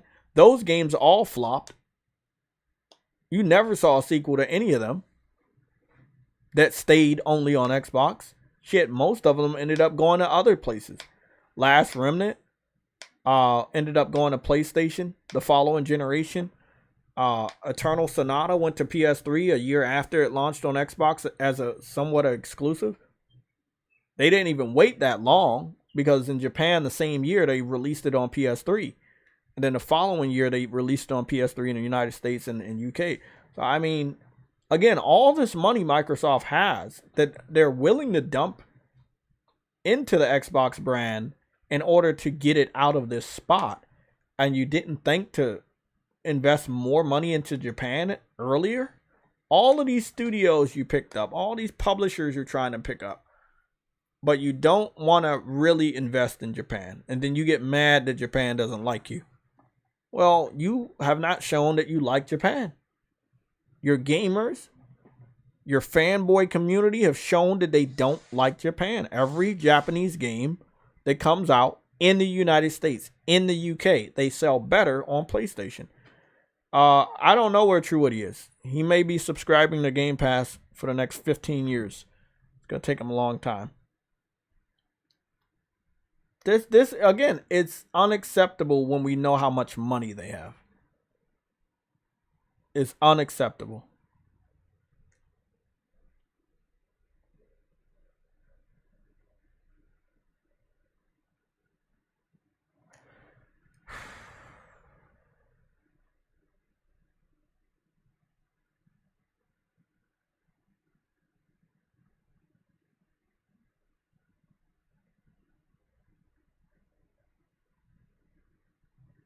It's unacceptable. Again, I want y'all to understand this is Xbox's marketing in Japan. This is not JayTech. This is not Japan. This is not Sony. This is their section. They choose not to market the big Xbox. The problem here goes into hopefully another hour of us talking together. Why? Because it's very important. Hold on, I just pushed the wrong section. And I still need to eat because I haven't fucking ate. Oh, goodness.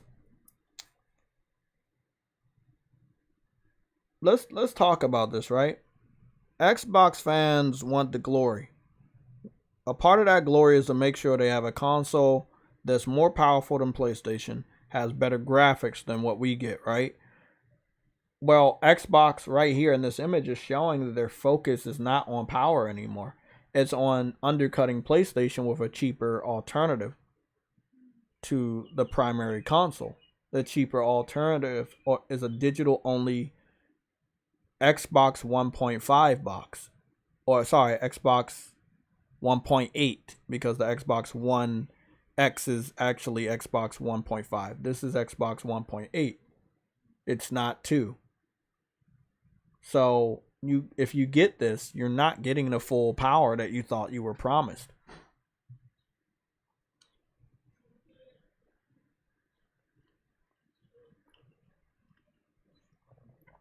This is not good, man. This is not right.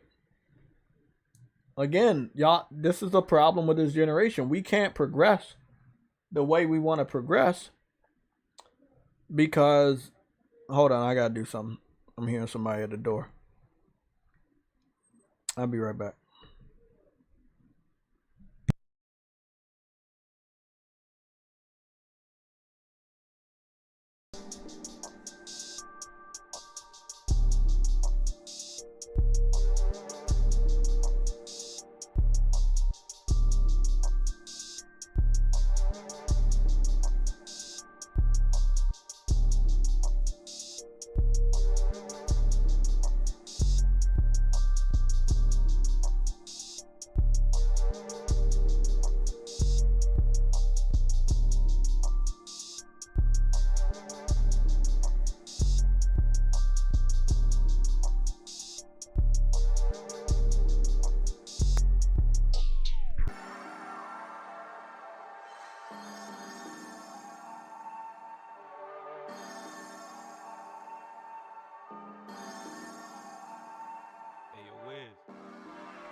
Okay, I'm back.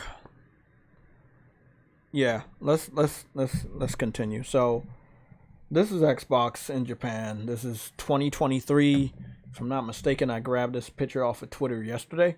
So the individual that took the picture was this week. So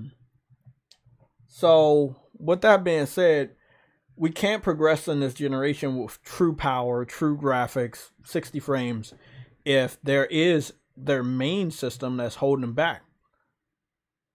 Can anybody tell me, realistically, what do you think the main Xbox is? In the beginning, we thought we knew. When we first saw the future, we thought we knew.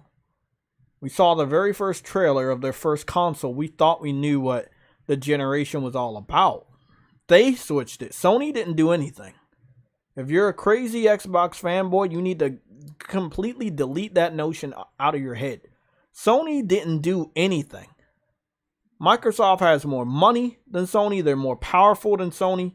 Sony can't force a $1 trillion company to do anything. That company is going to decide to do that on their own.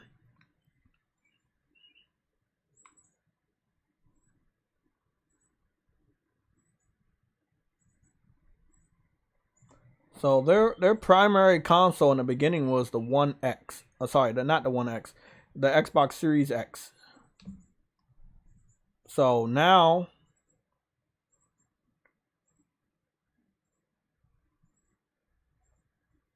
that's nice. Might think about getting that card later. Okay. So now, their what's the name is the streaming system. Oh, sorry, not the streaming system. I think I fucked that up. I think I fucked that up really bad. It's not the streaming system. It's their digital only system.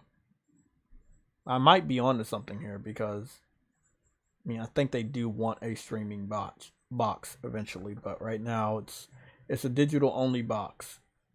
You're going to have to always be connected online in order to use this. It's a form of DRM in itself. All I see is Game Pass cards, gift cards, a small selection of games down the bottom. I think that's Flight Simulator down there, and something else. Exo Primal, which I played the demo. It was alright, but it's, you know, it's not nothing I would buy day one. DJ Clark, you say, I believe it's the Series S. They seem to be marketing that one a lot more. Exactly. Think about it. When's the last time you saw them market the X? When is the last time you heard them talk about it being powerful? They don't even talk about the X being powerful anymore, let alone market it at all. It's just the S. You're trying to fight in Japan about why Japanese gamers should even buy your system when there's a cheaper alternative to the PS5, and that's the digital unit. And guess what? The physical unit is the one outselling the digital PS5. So, I mean, we're looking at the situation where the Japanese gamers do not like the PS5 digital. They like the PS5, the one with the physical media. They're not digital. Microsoft thought they were digital because they're playing on mobile phones. They like mobile phones for what they offer. But when they go switch over to playing on a console, they like consoles that have physical media. I know, you say they are marketing the cheaper console. That makes no sense. I guess that Starfield 30 frames per second debacle hit their marketing for the One X. Likely.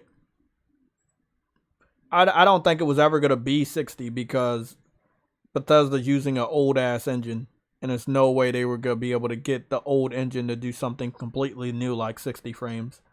So all of that bullshit about the Xbox hardware is bullshit. They've been made the decision to make it 30 frames before they even announced the game. Because they've been developing it to be a 30 frames per second game since the beginning. before we even knew what it was. So they're fucking lying on that one.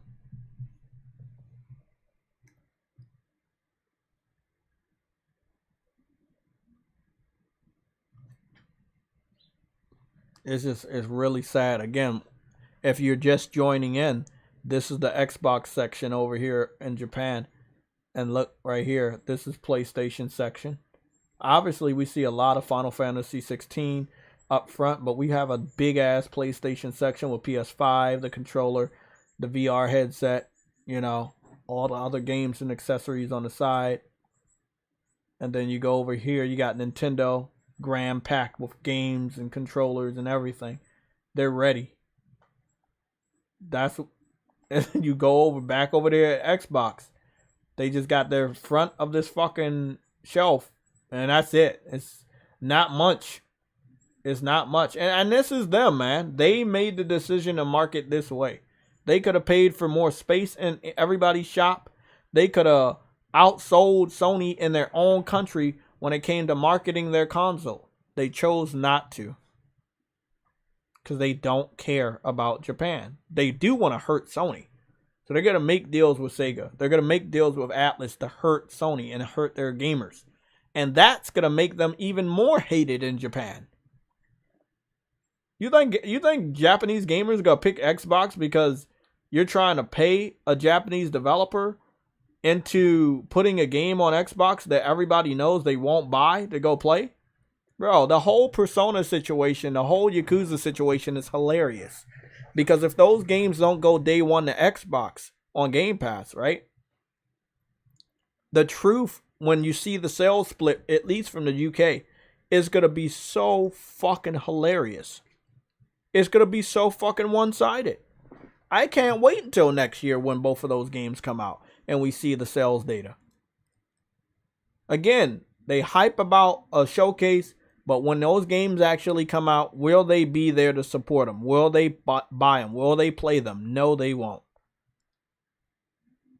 If I was to go on YouTube right now, I couldn't find a single Xbox fan with any gameplay at all. We know that. For anybody that has any doubts, that'd be perfect. I believe I got 42 gigabytes of screenshots and video clips for Final Fantasy 16. So what was the one that I captured for like 15 minutes? No, that's 14 seconds. There we go. I can just, at any given fucking time, I can just put this shit on. Or I could play the game. But every time I play a game, you guys leave because y'all don't actually like gaming. You like the fanboy drama shit. And that's perfectly fine. But I like giving out the truth. I'm not going to throw insults for the sake of throwing insults. Everything I say is based on facts.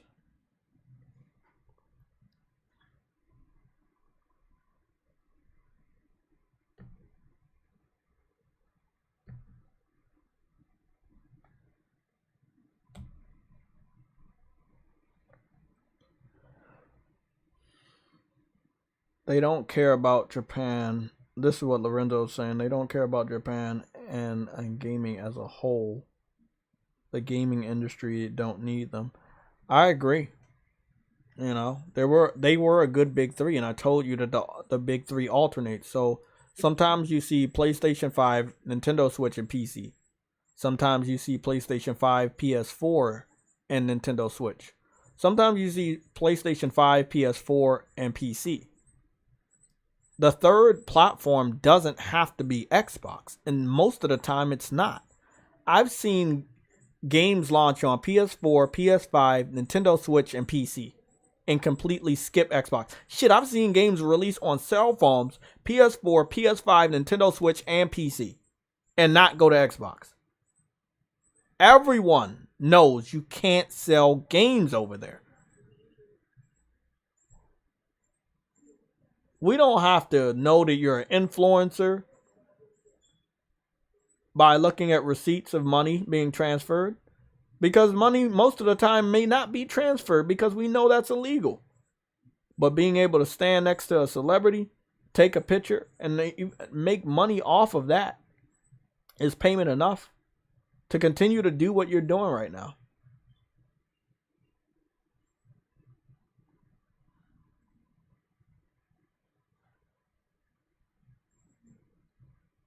What's going on, Outlaw 2120?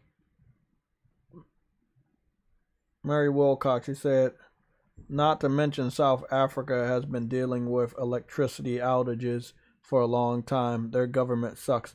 Yeah, I never understood why South Africa said okay with the Call of Duty stuff when, if they're having electricity problems, how can a gamer in South Africa stay online enough to enjoy whatever is going to happen with Xbox? Because you're definitely going to be required to stay online all the time to play Call of Duty going forward. You know, we already know that's the future. You know, to prevent hackers and shit like that. It is what it is, man. A lot of countries don't know the harms or benefits. We don't know if contracts are being written up for certain countries for other things related to Microsoft, the business aspect. But yeah, South Africa okayed the deal to go through. What you're waiting on now is the UK and the United States, and it doesn't look like the UK or the United States is convinced. And they're the biggest territories when it comes to video games. The biggest. Japan said yes, but like, in their defense, it doesn't matter. Call of Duty is not the most popular game in Japan. It is not. Mario and Final Fantasy, Dragon Quest, Dragon Ball, you know, all of the other stuff. Like, Call of Duty don't do shit in Japan. So, it wasn't going to make a difference. In the United States, UK, those are some big-ass territories. Mary Wilcox, I hear PlayStation is making deals with Korea game publishers. Now, that should be interesting. Yeah, Frostbite had gave us a red alert last week. I think it was last week, right? Yeah, I think it was our last day last week, which was Friday. And he had gave us that. And we talked. I mean, I agree with what he's saying, but I also found some disagreeing, and that was, I feel like it's a good thing because they have some very flashy games, but I also think it's a bad thing because a lot of the games take forever to come out. I'll remind you and show you the evidence of what I'm talking about. It's very easy because there are lots of games that we saw, and when we saw it, we were like, oh, wow, that looks really good. And then the question came out, okay, but when does it come out? And that's my problem with Korea. That's even my problem with certain Japanese devs. It just takes forever for these games to come out. So, Grand Blue Fantasy is another thing. Like, still waiting on Grand Blue Fantasy to come out. No, this quality sucks. I really wish gamers would make sure all their shit's in 4K. We know that there's a big problem with that. Nope. Is that 4K? That's actually 4K from IGN? I'll check it out.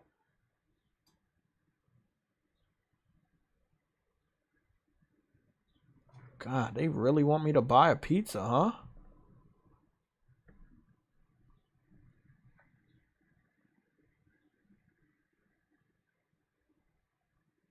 So this is a game by the name of Black Myth Wukong. We saw it many years ago.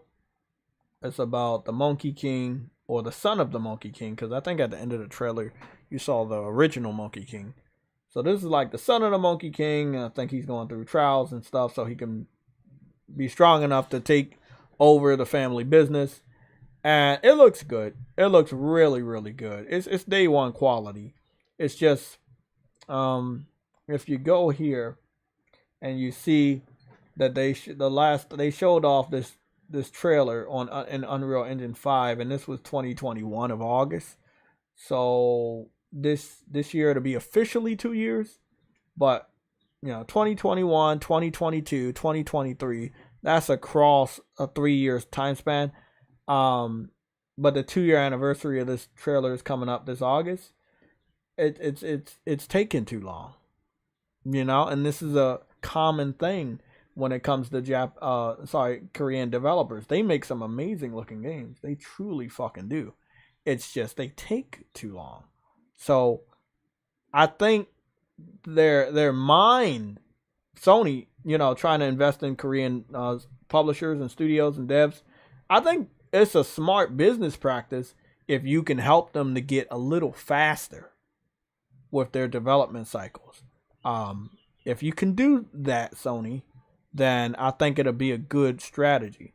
Also, I feel like the Korean game developers would rather work with PlayStation than Xbox with the style that Xbox is going for. Like, make a good looking game and give it away for free.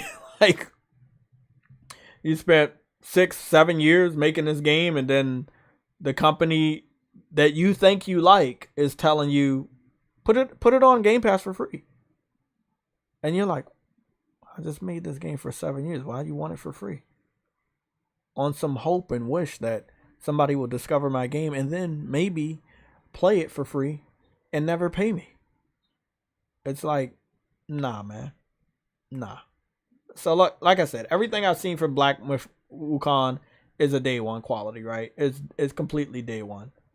Sony is probably gonna make these deals, because if Sony doesn't make these deals, Microsoft will, and Microsoft may have to eat their own, promises of Game Pass. And think about this: if they know they can't convince a Korean game developer to put this game on Game Pass and give it away for free, they may just pay the money they need to pay in order to make it exclusive.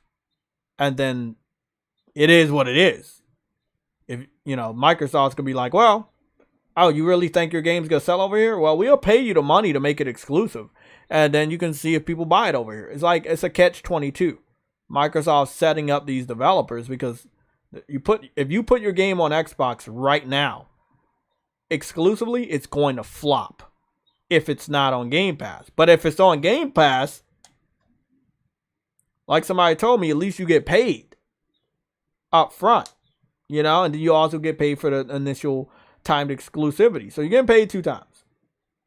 And then it really doesn't matter if the game flops financially, because you already got paid. But if you put the game exclusively on Xbox and it's not on Game Pass, and you don't get that Game Pass that Game Pass contract, then you're looking at a situation where you lose a lot of money, believing that people over there still care about games enough to buy it. So that's the problem you're looking at from the Xbox community. They do not buy games. And no matter how cool this game looks, they will not buy it. They will not buy it. If it doesn't have guns and a first-person aspect, they're not even going to think about buying it. Arnold, you said only a handful of gamers in South Africa are real PlayStation gamers like me. Oh, okay.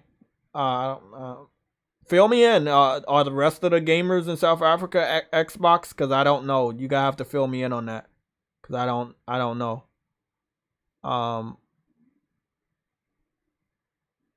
Black Myth, who said that? DJ Clark, you said Black Myth Wukong supposed to come out next year, but don't believe it. I don't believe it, bro. They doing too much, and that's not a bad thing. That's a great thing. It's just I feel like they're too new to actually be able to do something like this on the Xbox Series S. Let's be real. Let's be real. Do you truly believe they can pull this off on a weak ass Xbox? I don't think so. Now, people gonna hate me for this. They gonna say all types of shit. Let's be real though. Put this out on PlayStation 5 and PC. Call it a fucking day. You gonna make your money back. Make it a PlayStation exclusive. Announce it as a PlayStation exclusive. Look at how much money you're gonna make. You already know what that means, because people know what it means. They know if it says PlayStation exclusive, they know that's quality. Again, you have to put this on a weaker Xbox. So that right there is the trap. That's the trick. I can't believe this game is coming out next year. because you haven't talked about any of the shortcomings for the Xbox. That's something we should hear from all developers. You would make your money back if you put this on PC and PlayStation 5. And you wouldn't have a lot of compromises. Shit, if it was only on PC, it might actually be able to do all of this. Looks great from what they're showing. I know they're running it on PC. Again, we've seen this situation before. I just wanted to show you guys. This is Final Fantasy 16.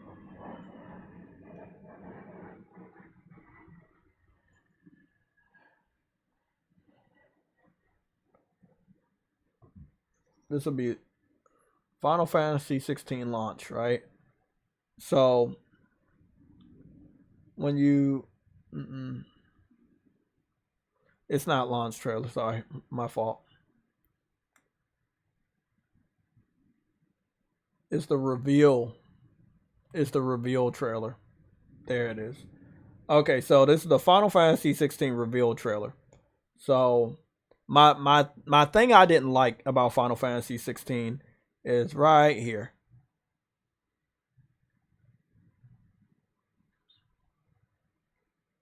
So right here at the beginning of the trailer, it says the following content is captured on PC emulating the PS5 experience. I saw this and I said, fuck you, get out of my face. Because I already knew they were going to try to do day and date. I did not like it.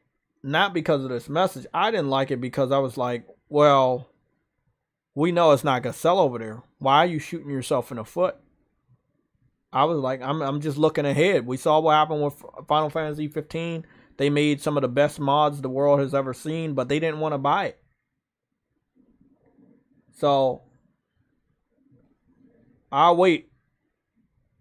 I don't know what's going on with the ads. I'll wait. DJ Clark. Facts. This should be the only PlayStation and maybe PC, I guess. Yeah, I mean, I'm cool with PS5 and PC for developers. But don't go to Xbox. Because you have to downgrade your vision so it can fit on the Xbox Series S. The Xbox Series S is reminding me of the Nintendo Switch. It's reminding me of the Nintendo Switch. So, you know, I saw this. I saw really fucked up things. I mean, I saw some stuff in here and I was like, I wasn't feeling it, bro. I wasn't feeling this. So there were like things right there with the face. That was cool. When it got to other aspects, and again, if you play Final Fantasy 15, you know that a lot of this is in the game. But a good amount of this has changed. Quality was different, you know. It's when it got to the gameplay element when he was younger, I felt like it was sluggish in a way. It wasn't fast. And it wasn't genuine. Because if you're emulating the PS5 experience, you're not actually giving us the raw experience. Because again, at this point in the generation, we knew the PS5 had a very unique SSD. And it was going to allow developers to do different things. We weren't able to see all the amazing things that they were doing. But it was right here where I saw some weirdness in the combat. And like I said, a lot of the stuff is the same. But I saw some weirdness. And I was like, I can't fuck with this, man.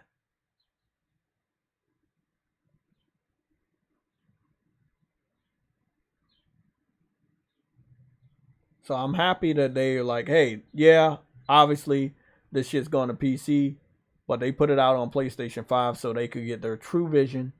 They could get the promotional value of this game cemented in stone. Get their awards, you know, put this shit on PC for anybody who want to double dip, you know, and do what it do. Now, I do hope by the end of this year, whether we're all finished beating the game by that time or not, that they do. I noticed that was different.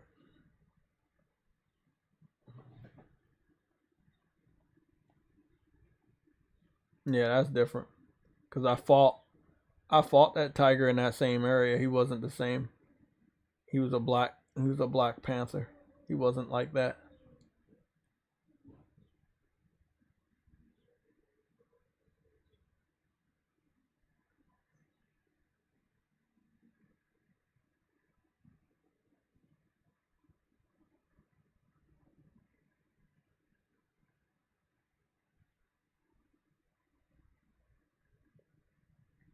I feel like when I watched the other trailers, it was more believable. You know, as PlayStation gamers, we know that when we see a game, we want to see that running on the hardware. We don't want to see that shit running on an emulation. You see right here, different quality, but we know it's real. We know it's true. You know, we're not seeing some unrealistic quality. Like if you're running that on PC, things may be better, but it may not be what we're going to get. And I like that PlayStation gives us gameplay titles running on that hardware. Again, the Helldivers, just going to go back there for just a little bit. Helldivers 2, it says PS5, PC, right? It says PS5 first and PC, right? PC's not the primary focus. The primary focus is the PS5. The game is running on PlayStation 5. It's coming out this year. I fucks with that. They could have easily had this game running on PC, but they didn't. They said, no, we're going to have this shit running on PlayStation 5 hardware. Because we want people to believe what they're seeing is what they're going to get. If you see something running on PC, that's not an indication that it's going to be that smooth on consoles. Let me see what the true quality is. Whether it's worse or not, it doesn't matter. Let me see. That was my problem with Final Fantasy 16. Showing that shit on PC, that bothered me. I was like, nah, man. Look, it's okay if it's going to go to PC. Let me see what it looks like on console. Don't have it emulate my console. Show me what it looks like running on the console. And I think we saw Final Fantasy 16 in 2020. It ended up coming out this year in June. So it was a 3-year delay. So I'd rather take that 3-year delay and have it actually running on PC compared to anything else. I wanted to go back over to our setup right here so I can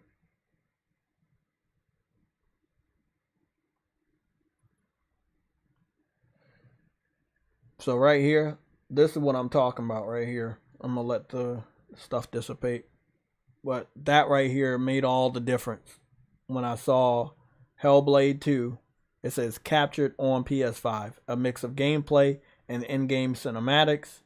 Some camera angles are adjusted for trailer use. Internet and PlayStation Plus membership subjective to recurring subscription required for online multiplayer, right? So the one thing I didn't hear a single person talk about was PlayStation being completely transparent when it came to each and every one of their trailers. They let you know if it was running on PC. They let you know if it was running on PlayStation. They let you know if you needed online. You know, they let you know if it was CGI. They let you know if the cameras was different. Complete transparency. We did not get that from Xbox. It's an engine. It's running an engine. That's all we got. We didn't even get a confirmation if it was even running on Xbox. We just heard it's in engine. If I go to Fable right now, you will just see it says in engine. It doesn't say it's in engine running on PC. It doesn't say it's emulated on PC to give you a representation of Xbox. No, it's just running in engine. That's it. It's just in engine. So, fucking birds, man. Chickmunks out there too. Goddamn. Enchanted Arms. There is the name. I hated it. Enchanted Arms. Like a RPG. But yeah, man. I think a lot of these devs, especially Microsoft, they got a real big transparency problem. They have to be more honest about what they're showing, because If they're not, and then you get the fucking game and there's a visual downgrade, people gonna come for you, man. People are gonna come for you, man. Like, I'm just gonna show you one fucking test of this. We just gonna show Fable. That's all we gotta do. We gotta show Fable. That's it. I'll show you Fable and I'll show you what I'm talking about.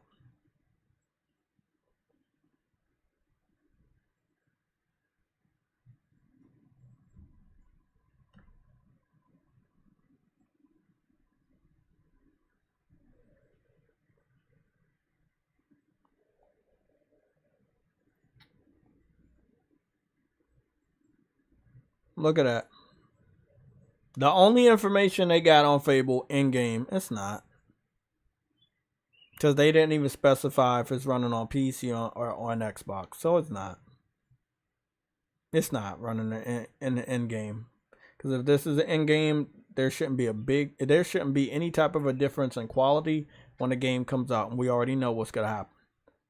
The game, when it comes out, ain't going to look nothing like this. There's no money in Fable. That's how I know. No one will buy the game because it's on Game Pass. And even though you have the option of buying it, even though it's on Game Pass, there's no reason for you to buy it. Because it's in Game Pass. And Fable was not that popular among the hardcore Xbox fans. Fable was very popular when it came to people that played an Xbox that came from, let's say, a PC background or a PlayStation background. You know, people were excited to play Fable. It was a good RPG. But the hardcore Xbox fans that like Call of Duty and Halo all the time, they not touching this. And a lot of people over there knew that, and that's why they started adding guns. So I think Fable 2 or 3 introduced guns. It just fell out of place. I like the sword and shield type Western RPGs. I didn't really like the guns. All of this, you can say in an engine, but the more you watch it, the more unrealistic it looks. It's just something off about it. There were gameplay elements, but they never specified things were cutscenes. They never specified this is running on PC. They never, they never said certain elements were cinematic. They're like in-engine, in-game. And then Xbox fans just believe them, and they're going to end up looking stupid in the next couple of years when the game finally comes out. I think this game may be 3 to 5 years away. In the next 3 to 5 years, whoo, shit might get canceled. That's all I'm saying. Because you're going to have a character creator. If you don't, then people really going to hate it.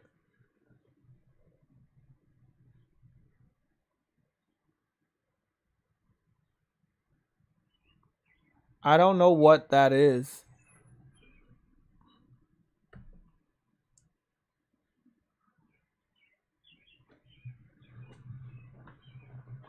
Okay, somebody told me JayTech don't forget to watch something. Let me see what this is.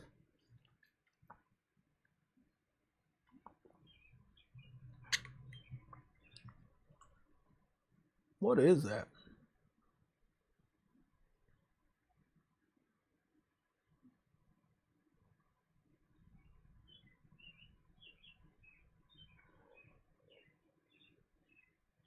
I'm gonna have to refresh the YouTube page because it's not loading up the new chat. I'm trying to figure out what you're talking about.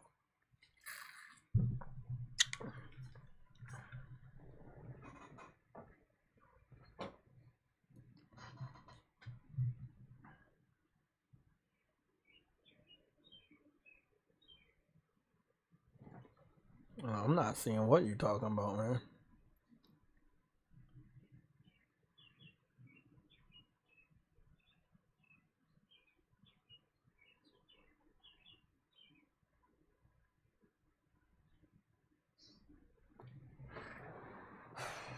I have no idea what that game is, but let me see what you're talking about because it's not on our topics to talk about. And I kind of do want to get up out of here early today so I can get back to hopefully finishing Final Fantasy. Tokido. What is Tokido?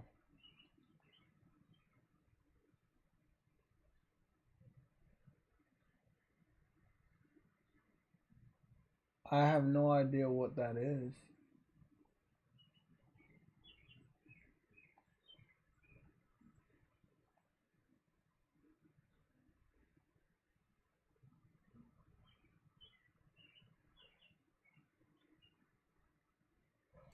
Arnold, no, I mean, we're cool and all, but why do you think I would watch that? I don't spectate. I kind of don't have any interest. Like, this is I swear, man, I thought you was talking about some sort of video game.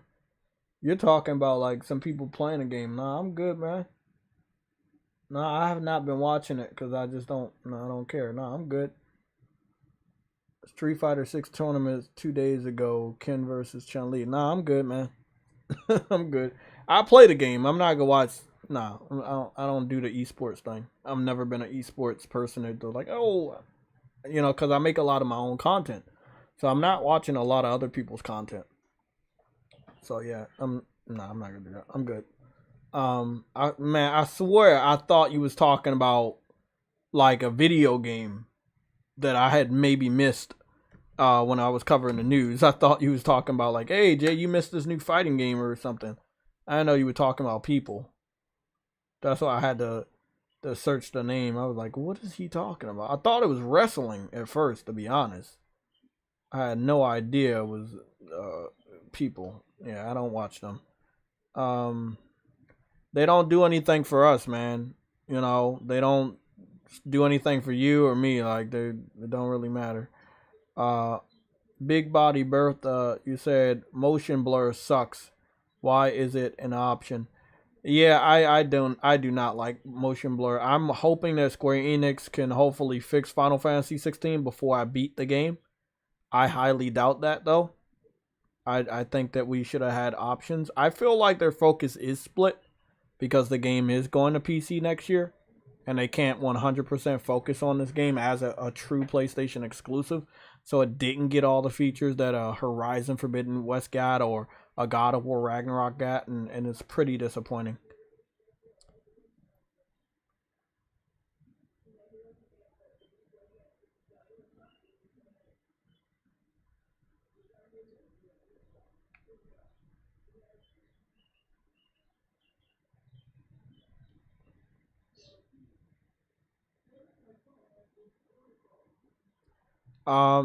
Just a word of advice: if you are still in the PlayStation Legion Discord and you found out that you have not been confirmed, and one guy is asking, he's saying something about he can't chat in the comment section for YouTube. Yeah, I have a 7-day limit. You have to be subscribed for 7 days. If you unsubscribe, then it starts over. So going forward, you have to be subscribed in order to say anything in the chat. We're not going to have random trolls disrupting the stream. So once you're subscribed for 7 days, you can chat. Might not want to unsubscribe because you're going to restart the time limit. So that'll be how we do it for now on, because we're able to actually talk to people that give a fuck. If that's enough to scare you away, then you're here for the wrong reasons. This is something that we had to put in place because we just had too many disruptors, too many trolls, too many people that want to talk about stuff outside of gaming. So, there's that. I'm going to just go to IGN real quick, make sure I covered everything, and then I go sweep Twitter. Best I can. They got a lot of restrictions now.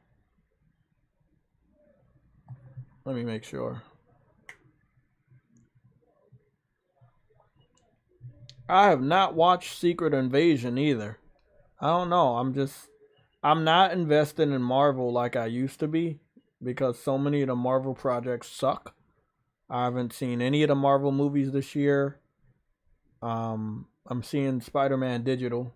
Can't wait to do that. I've been ducking and dodging spoilers, so I'm fortunate for that. I heard that the Indiana Jones movies suck, and it had like a $300 million budget, and they only got like 160 this weekend, something like that, or less than that.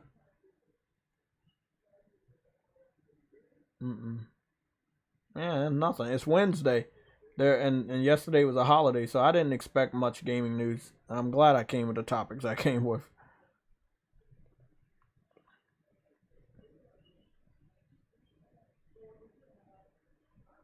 I think we covered the snitching. We didn't cover that. PlayStation Plus versus Game Pass. So you have Exo Primal and Grand Theft Auto 5 being the star attractions for Game Pass in the month of July. And then PlayStation Plus has Call of Duty Black Ops Cold War and Alan Wake Remastered and Endling, which is some sort of an indie game. I should probably go check out, see what Plus is all about this month. What's this? That's weird. Okay. Essential Picks. I heard something about this. More sales? Damn, they be giving a lot of sales, man. This is a lot of the stuff that came out this year, right?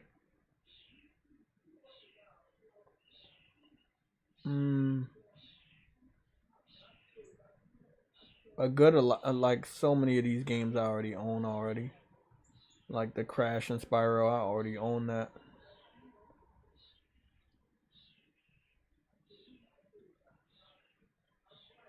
I didn't get to pick up King of Fighters, but I'm waiting for a $20 price point. It's so late now. I'm just gonna play that game for casual fun. So I'm not paying a lot of money for that. Oh, Final Fantasy 10, but the PS4 version. Oh man, this shit was. I might have to go back and play this shit. Damn, they want $12 for it, but I already got it through Plus, so that's not bad. Nothing good here that I don't already have. Yeah. Nothing good here that I don't already have. Wow. Look at that, though. The One Piece World Seeker is $5.99. 90% off. Look, I'm not even a One Piece fan anymore. I don't think I've ever been a One Piece fan for a very long period of time. But I feel like I would have definitely got this game if they had English voice acting. The fact that they didn't is one of the reasons why I continue to skip all One Piece games. I skip a lot of the... What is going on with the fucking animals back there? What are they fighting over?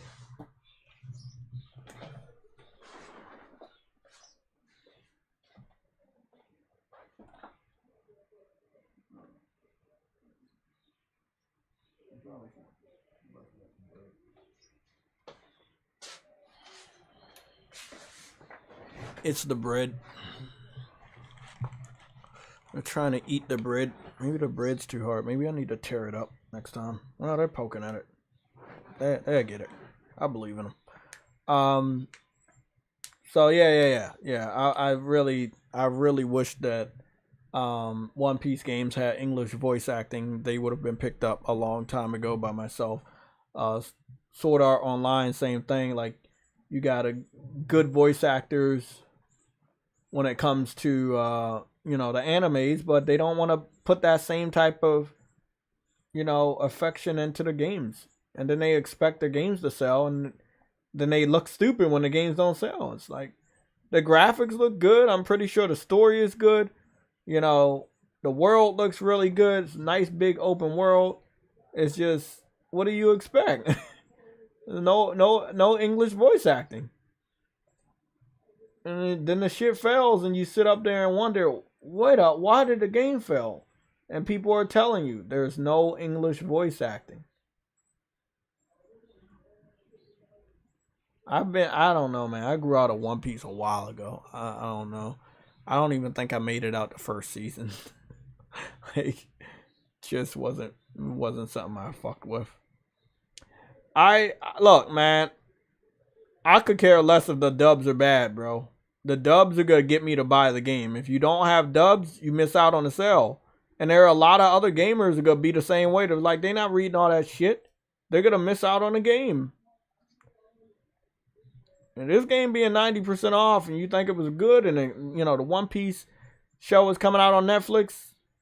I mean, let's be real, man. Like, it is what it is, man. Even for $5.99, not picking that up because I won't be able to understand stuff. I have a lot of games as it is, man. I don't got time to be reading books, when I want to play the game. So it is what it is. It's more convenient. Code Vein. That's Namco Bandai as well. They made sure they had English voice acting in their game. You mean to tell me a popular anime game has these voice actors for the anime and will not transfer them over so that they can continue to do their voice acting inside of the fucking game? I never could understand that shit.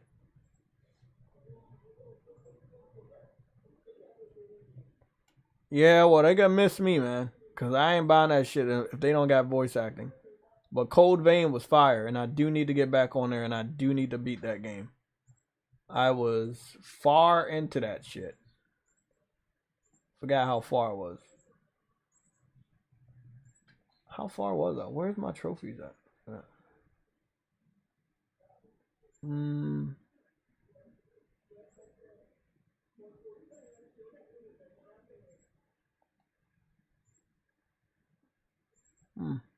They used to show your trophies up here. I don't know where it's at. But I spent a good amount of time on this. I was on that motherfucker hard, man.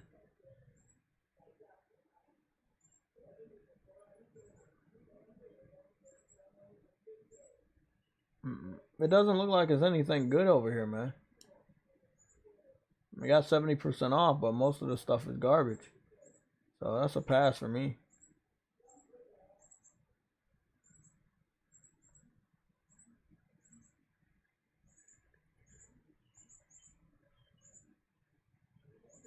Look like Chipotle and Street Fighter are partnering up. So that's interesting. I guess I'll figure out what that's all about maybe later today when I get on the game. Get off of the store right now. There's nothing of value there. The first thing I see when I get on PlayStation Plus is Doom Eternal. Okay. We looking good. We got Call of Duty. What do they say? Make sure you have a minimum of 312 gigabytes for this game. You can kick the fuck rocks. Kick rocks, bro. Damn, bro. They stay wanting like the most, man. What the fuck is even that, man? That's wild. They talking about 300 gigabytes. I remember this one. I was in the beta for this one. Oh, okay, I remember this one. I did like the beta for this. I don't know if I'm going to pick this up. This one was a good graphical one. I remember this one. Shit. I don't know. I don't know if I'm going to get that one, man. It's just too much memory, man. 300 gigs? Nah, you got to go somewhere, bro.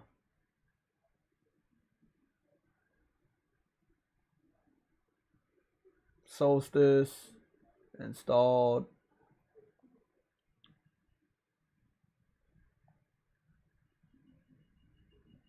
Rogue Legacy 2 installed.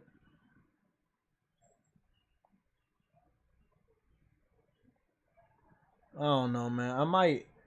I might go and play this game. I might go and play this game later. like this might be a guilty pleasure type title. Yeah, this might be a guilty pleasure. I might play that shit later and end up fucking platinum and not gonna mess up the Final Fantasy 16 flow. Forager, don't know what that's about. Nope, I'm good. Nope, don't care about Dead Cells. Don't care about that. Oh, these are all recently added? Okay. Don't really care. Let's see. What's the monthly? There we go. Let's go to monthly games. The monthly games. Call of Duty, Alan Wake, and Inley. I'm not an Alan Wake fan at all. I never was an Alan Wake fan. I'm not the biggest fan of these types of games. If anything, I'd be a fan of like the detail and this town walking around the buildings and shit. But as far as all that spooky shit, it can miss me with that. Yeah, I just nah. But it's free, so maybe I dip my feet in. Maybe. And this is a game about a fox and the cubs. Okay, that's an indie. It's probably a miss for me. Yeah, it's probably a miss for me. Yeah. Nothing right now. I'll wait for the collection. So, Assassin's Creed. Popular franchises. Oh, okay. I was about to say, like, what? Is that a new Assassin's Creed? Oh, they got a new section that's called Popular Franchises. Oh, that's pretty cool. And it's just like you go into that and then what, they just have a list of all the games?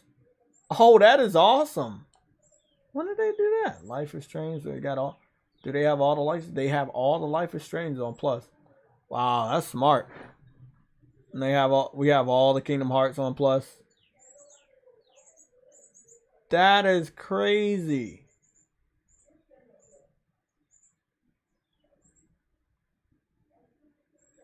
That's wow. Okay, Plus is really good then. They got all the Far Cries. I don't think we have all of the Yakuzas. Nah, I didn't think so. We got Yakuza 0, Kiwami 1 and 2. Then we have 6. And then we have Like a Dragon. I've really heard some good things. I heard really, really good things. But I do not like how Sega treats their fans. I heard really, really, really good things about this game. Can somebody verify if it is truly that good? I need to know. And it has English voice acting, so that's a plus.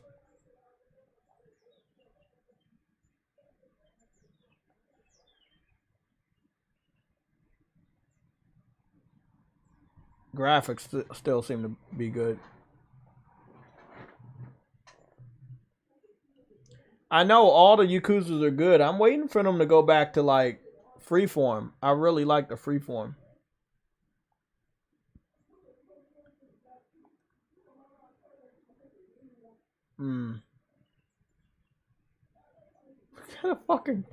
Got a fucking lobster on his bat. Oh man. Oh man, that shit's fucking wild. Look at all the fucking content they got. That's wild, bro.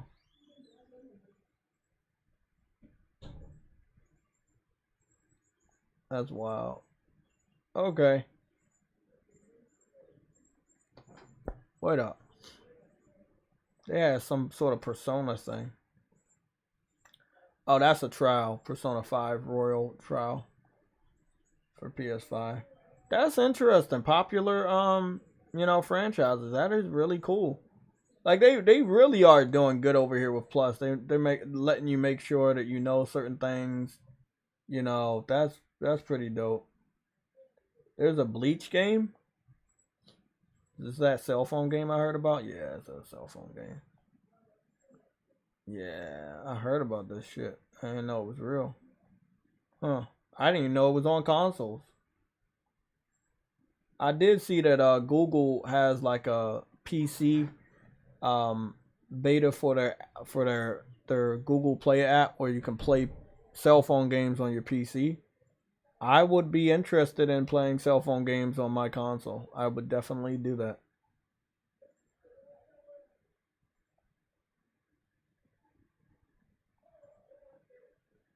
I haven't been on Death vs. Let It Die in a long time, man. I was on that shit hard. Oh, wow. Oh, wait up. There's a lot of content here, huh? Wow, look at that. Fall Guy? I don't even get on this shit. That shit's wild because I don't even get on this.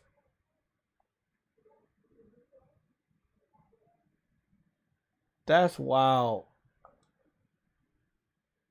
With like all of the perks you get from Plus, like all of this free shit and different video games.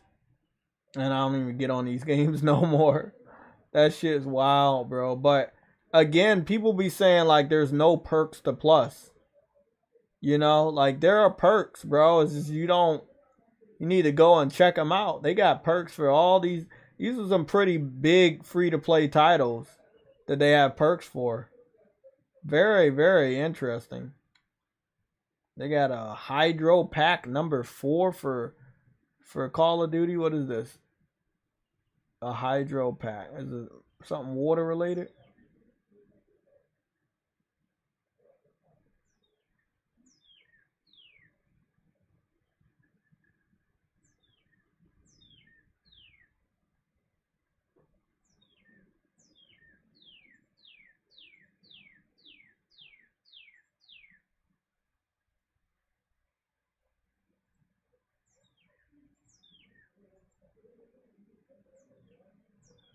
Interesting. And I'm guessing this is free, right? Oh yeah, it's free for Plus. Call of Duty Modern Warfare 2, Call of Duty Warzone Combat Pack, Hydro. Okay. I don't know how often I'm gonna play the game, but I guess I'll add it. So I don't know when the next time I'm gonna get on Call of Duty, family member or something. Hopefully they don't let me know, hey, I want to play on Call of Duty. Fortnite. Nah, I'm good. I'm good. It's too much pink for me. What is this? Do you get microtransactions for this little cart game?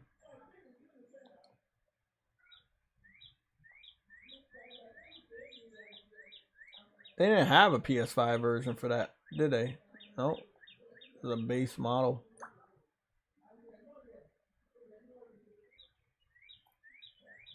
Still getting notifications.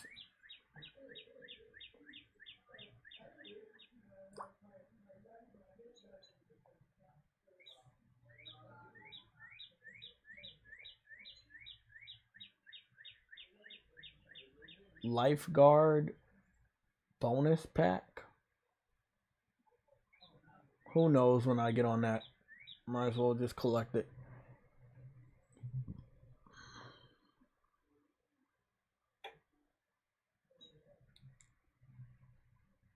Devontae, stop trolling, bro. He said they need to add only up to PlayStation. Nah, bro. Nah.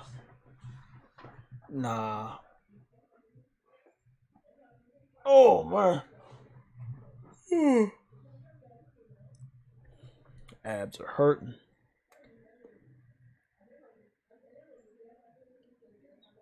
I swear, man, they really got some content here for Plus. Like, if you have Plus, you gotta check this section out.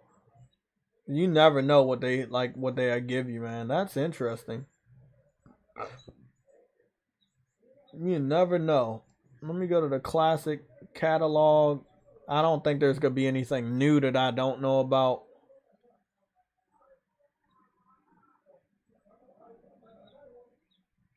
Yeah, there's nothing like Herc's Adventure, Killzone Liberation, which I wasn't a big fan of that. I didn't even play Herc's Adventure. I think I saw it, but I don't think I ever played it.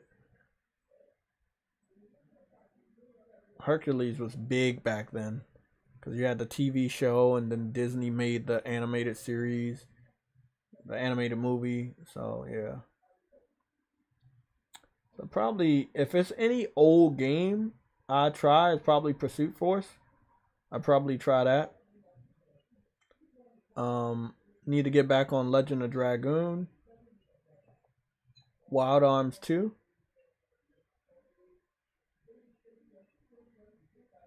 Been a long time. These are some good games. Evolution was just fucking amazing. Got Wild Arms 1. Destroy All Humans. I'm waiting for the second one to come out. Because they made a this is the remake. The remake of the first one. Yeah, this is the remake of the first. Man, shit, I might get on this. I've been always curious about that. I was like, oh shit. So this was the remake of the first one. Let me get on this. Oh, I already downloaded it. Okay. I just need to like play it once.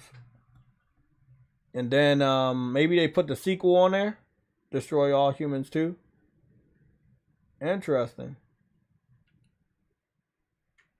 And that's wild what they did, because they were only supposed to give us the classic version of it. They weren't supposed to give us the remake of it. And PlayStation was like, well, this is a classic game. They remade it. We're just going to give you a remake version. Because before that, wow, this is a whole new section. Collections included. Best from PlayStation. Best from PlayStation included. Kids and family. Like they really stepped it up over here. Like the production value, all the different categories. Like that's really fucking good, man. Look at that. Look at Celine over there and Aloy. Like this, bro, it's just, you can't beat PlayStation, man. Look at their quality. It's just so strong. That's awesome. That's really fucking cool.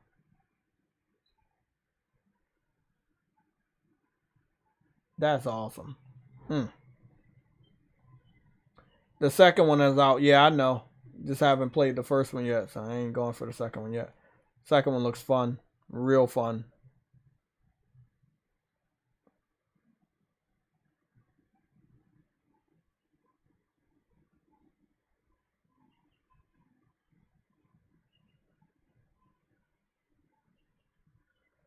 Let me read this from Cooper Clips real quick. Cooper Clips, you say, what I think about the deal, I don't want it to go through. No, I don't buy Call of Duty or other Activision games like that. But I don't want Microsoft to own them. Own them all. I don't want Microsoft to own them all. They're going to do all they gotta do is minimize their game's quality. I'm gonna be honest, Activision has been doing that for years, so I feel like there's a match made in heaven. If the deal doesn't go through, we get to laugh at Xbox fans. If the deal goes through, it'll put a fire underneath for PlayStation's ass to get some deals out the way.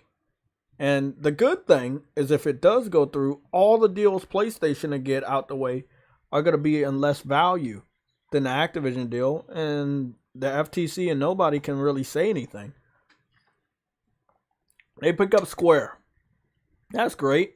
They've been working with Square for like, 25 years? That's great. If they pick up Namco Bandai, they've been working with them for a while. They're in the same territory. Ember Labs, they work together with Kenna. They pick up Arrowhead. They've been working together with them for Helldivers. So, I feel like PlayStation can get a number of studios out the way and have a good standing and still be ready to get more out the way. The deal doesn't go through or it does go through, Microsoft is in the sights of the FTC. So if this deal doesn't go through, people think that Microsoft could get that $70 billion and go and buy other people. It won't be easy to get them to go through. If you failed on this one, it's not like you're going to fail on the next one, but people may not want to be with you, you know? It's a lot of information coming out from the FTC, and a lot of developers, a lot of studios and companies, they do not like the way Microsoft is operating in a gaming space, you know, whether they say it publicly or not. But everybody's watching, and I think a lot more people will tell them no or boost their price. If you could give Activision $70 billion, a lot of people that want you to, or that you're gonna go after, they're gonna jack up that price because they know you got the money. They said Stray is leaving PlayStation Plus this month. Yes, I heard. I'm glad that I was able to play it through PlayStation Plus. I was able to get the Platinum trophy for it. It was a great game. We will see if Xbox fans buy the game, because I heard that it's not going to Game Pass day and date. So they're going to have to buy it this August. DJ Clark, you said, I would hate for Xbox to have exclusive rights to Crash Bandicoot and Spyro when they started on PlayStation. At the end of the day, man, I know you guys don't want to hear that. That was PlayStation's fault. PlayStation, you know, they were kind of leasing out the rights to Crash Bandicoot and Crash Bandicoot and Spyro. They didn't own them. Universal Studios owns the right. They did own the rights to Crash and Spyro. Then they couldn't make any money, even when they made the games multi-plat. Then they sold the rights to Sierra, I think, and then the rights got moved around until it ended up with Activision. So they wanted to,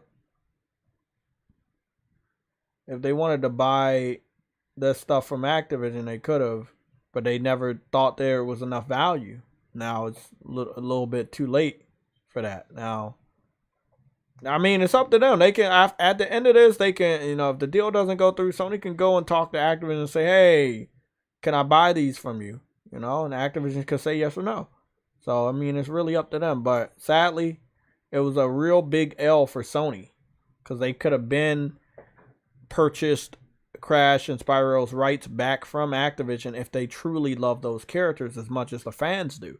I don't think they love the characters as much as we do. So it would be a fucked up situation, but that's an L that PlayStation is going to have to eat. They've had ample amount of time to buy the rights of those characters back. Now, I'm not sure if those characters were up for sale, but if this deal gets stopped by the injunction, maybe Activision reconsiders. But again, it's up to PlayStation if that's where their head is. Their head could be somewhere completely different from where we're at. We want them to own those characters, and they may not care about those characters. So, sucks. We're not on the same page, man. It's all right, though. They're a company. We're fans and gamers.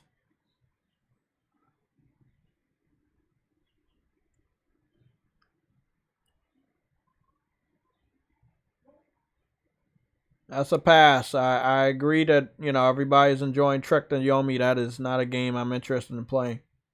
That's a pass for me.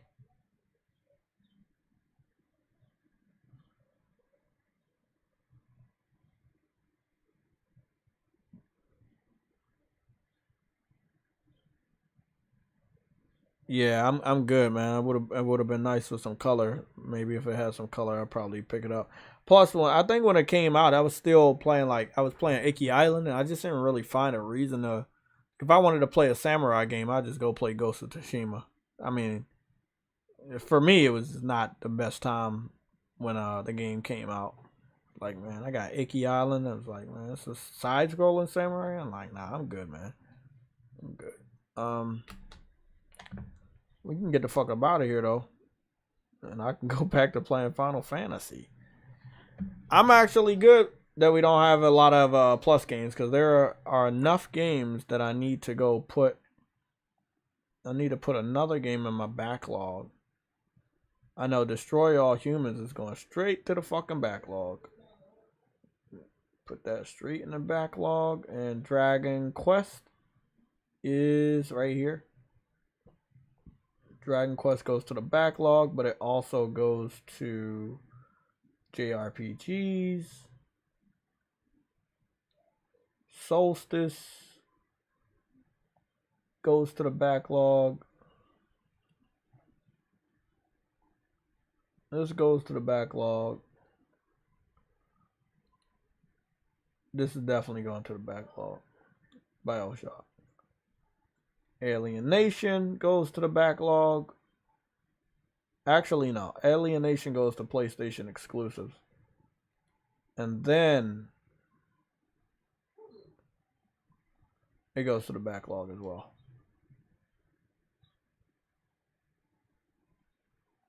I wonder where Helldivers is. I was playing that too. I have Trek to Yomi. Trek to Yomi is right here. It's downloaded. No, it's not downloaded. It's in my list. But no, I'm not a big fan of black and white. I wish they would have gave you an option. Like you can do black and white in Ghost of Tsushima, but I would never do that. I want to see the colors.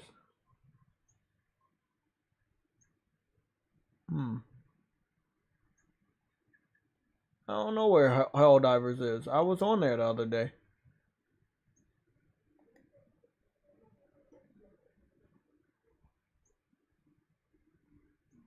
Helldivers. We got Alienation. I'm just gonna go over here. Okay. These fucking birds.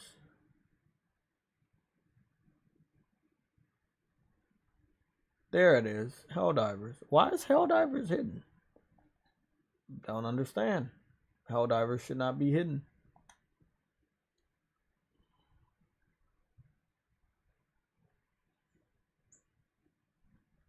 Helldivers goes into PlayStation exclusives. I don't think that boosted.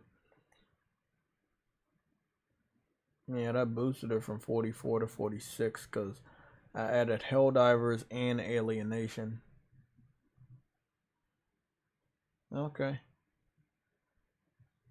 Well, my folders are all set, so that's good. And get my ass back on Final Fantasy, progress with this story. Oh, I can't because I went back to the base after this story, and now there's like more to do, like side quests and shit like that. They say that I'm 58% done the story. Not bad. Got 25% of the trophies. I was able to knock out some trick trophies. Deal 50,000 damage. I think I have a good idea on how to do that now. I was thinking I didn't think I could do it, but I have a good idea on how I can get close to it with my current icons, but I think I'm gonna need another icon to do that. Wow, that was fast. I just came back to the game that fast. Was it really that fast? Why did it go so fast? Why it was so fast?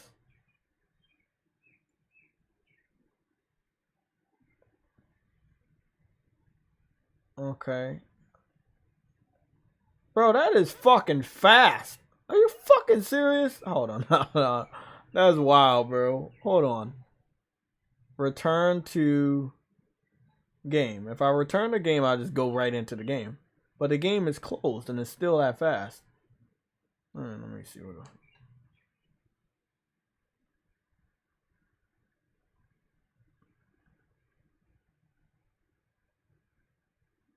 Bro, that is fucking hilariously fast. That is fucking scary, man. Oh, that's the power of the SSD. Wow.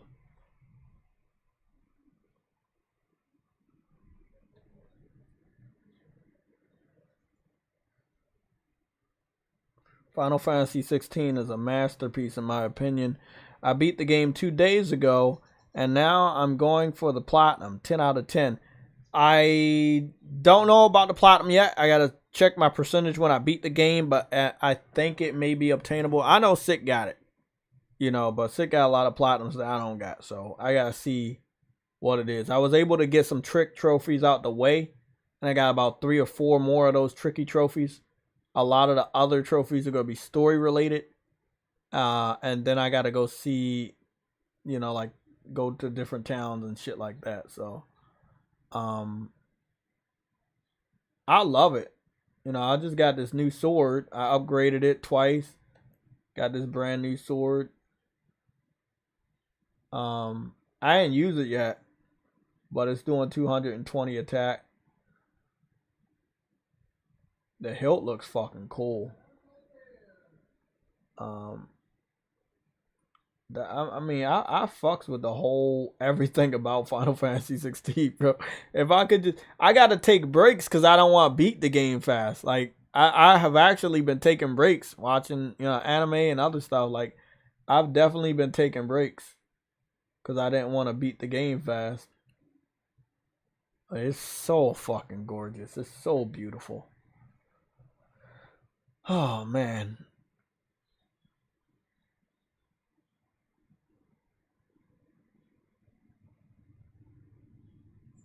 Yeah, man. It's really good when developers use what we have, which is a real quick resume. That was the real quick resume you guys were seeing right there. Like that thing really works. You go into another game, you can go back to this game, and it resumes, man. I just want to try that trick out again. Let me just try that trick out again. So this is a full third-party game. I don't think it has quick resume. Final Fantasy 16 does. Now, third parties, they can use it, but obviously it was a gimmick thing that Xbox was talking about, but it really works much better on PlayStation because the SSD is so much quicker.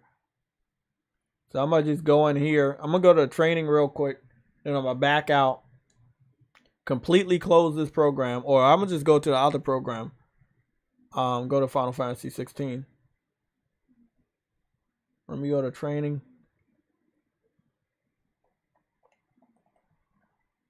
Now this game has fast load times too. Don't get me wrong. It has some really good fast load times. So this shit, you know, it goes real quick. Like you see that shit's really really quick. And that's just the PS5 doing its part in this game, you know, being developed with the PS5 in mind. So it's been confirmed that this game is also developed with the PS5 in mind.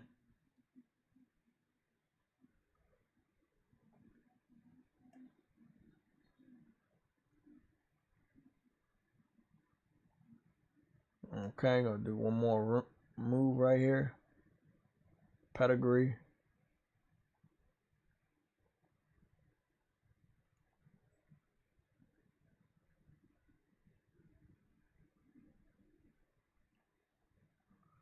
Do a figure 4.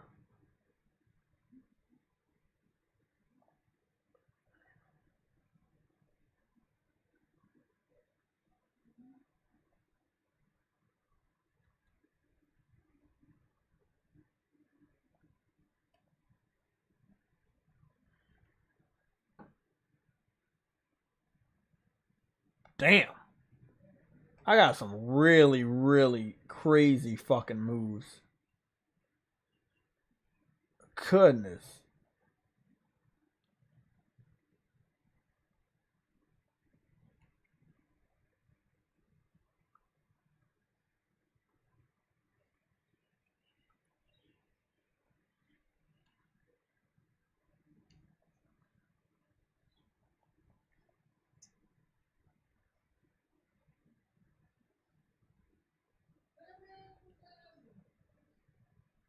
Okay, so that's enough. I'm gonna just back out of here. I'm not gonna finish the program. I'm just gonna go right over here, see if this shit works. So I was playing AEW, and I didn't close it out. I went straight to the menu and said quick resume. Bam. There it is. So went from one game to another. If the developer wants to actually add the feature, they can add the feature. I remember in the early days of this generation, that was a talking point for Xbox fans. And as soon as they found out that we got it, they stopped talking about it. But it exists. If a developer I remember. Oh, this is the mission. That was the mission I was hearing about. Oh, okay. Oh, yeah. Okay, I got one of the side missions. There's another one over there. Okay, there's one over there. There's one over there. Oh, yeah. I'm going to fucking do the side missions. And I got some other stuff. Oh, there's a new fucking hunt on the board. Oh, I'm going to be busy tonight. Oh, man, I'm fucking excited. I'm excited. Level 33, if anybody was wondering. These are my stats. I've already posted them on Twitter. But these are my stats. I do have all of the Berserker Burst bars. I have 4 bars. So I maxed out that and I was able to get a trophy. I didn't even know there was a trophy for getting all the elements. But I did all of that. I know that I want this tornado. I want this tornado to be maxed out. So I'll probably be grinding some levels today to make sure I have enough ability points to get this tornado. Because that is a part of one of my high damage combos that I do. So I'm very excited about that. It's some really, really good stuff, man. Like I'm really excited. So I've been fucking around on this game, bro, for real. Like I've invested a lot of fucking time leveling up, making sure I get the abilities I want for the type of combos I want to do. Quick resume. What the fuck? That shit's crazy. 81 hours. That's what they're telling me. I got 81 hours in the game. 58% of the game progress done. 25% of the trophies. 18 trophies out of 50.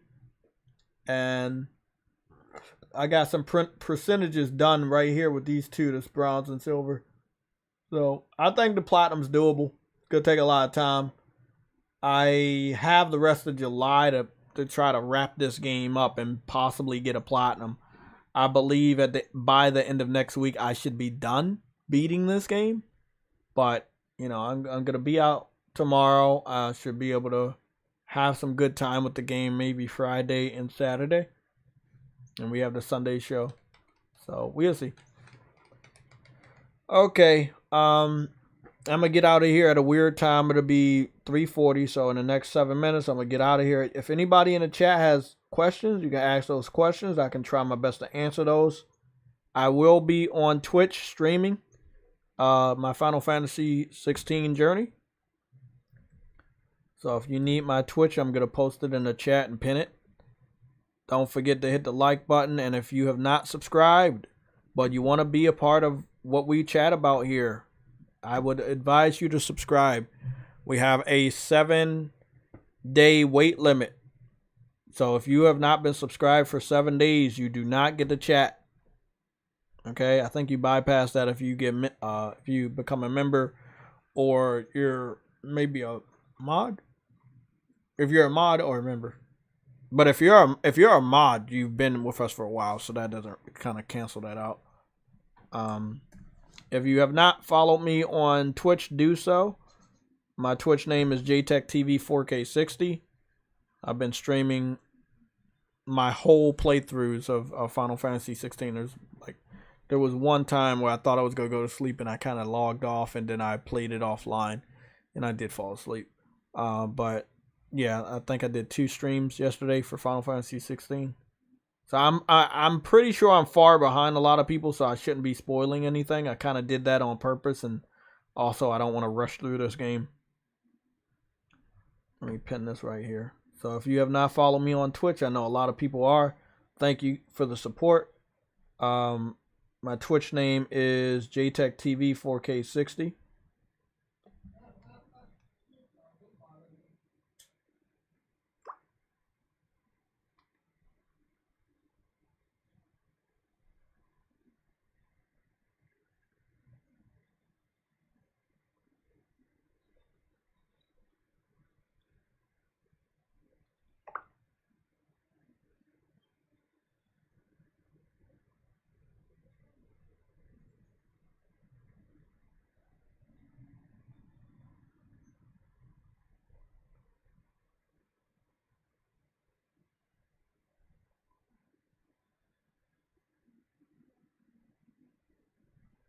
Okay, I can't wait to get back on this game. Okay, I'm gonna spend at least 17 minutes on the topics today and get back on Final Fantasy. Might do another workout. Arms are not sore enough, but my abs are. So I need to change that. Reese the Beast, I haven't seen you in a while. What's going on? You in the same part of the game? Yeah, man. I finished those first 4 hunts. They were pretty sweaty, man. I ain't gonna lie. I beat almost all of them by the skin of my teeth. So I want to see if I can level up. Not level up. I kind of want the rest of those ability points, those other 2,000, so I can get the master rank of that tornado. Because if I do the lightning bolt, the lightning pole or whatever, every time you hit the pole, your damage is doing something, and then it hits the pole, and the pole is doing damage.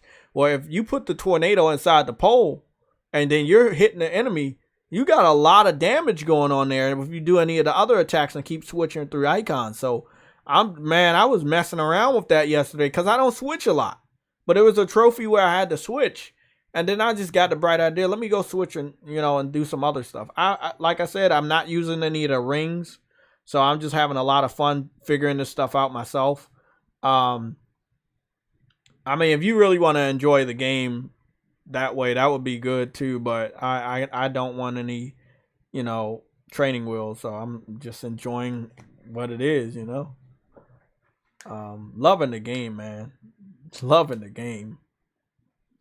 Like it's definitely something special. I feel personally this is their best Final Fantasy because they could do everything they wanted to do visually, and with the story and the mechanics and the combat and everything.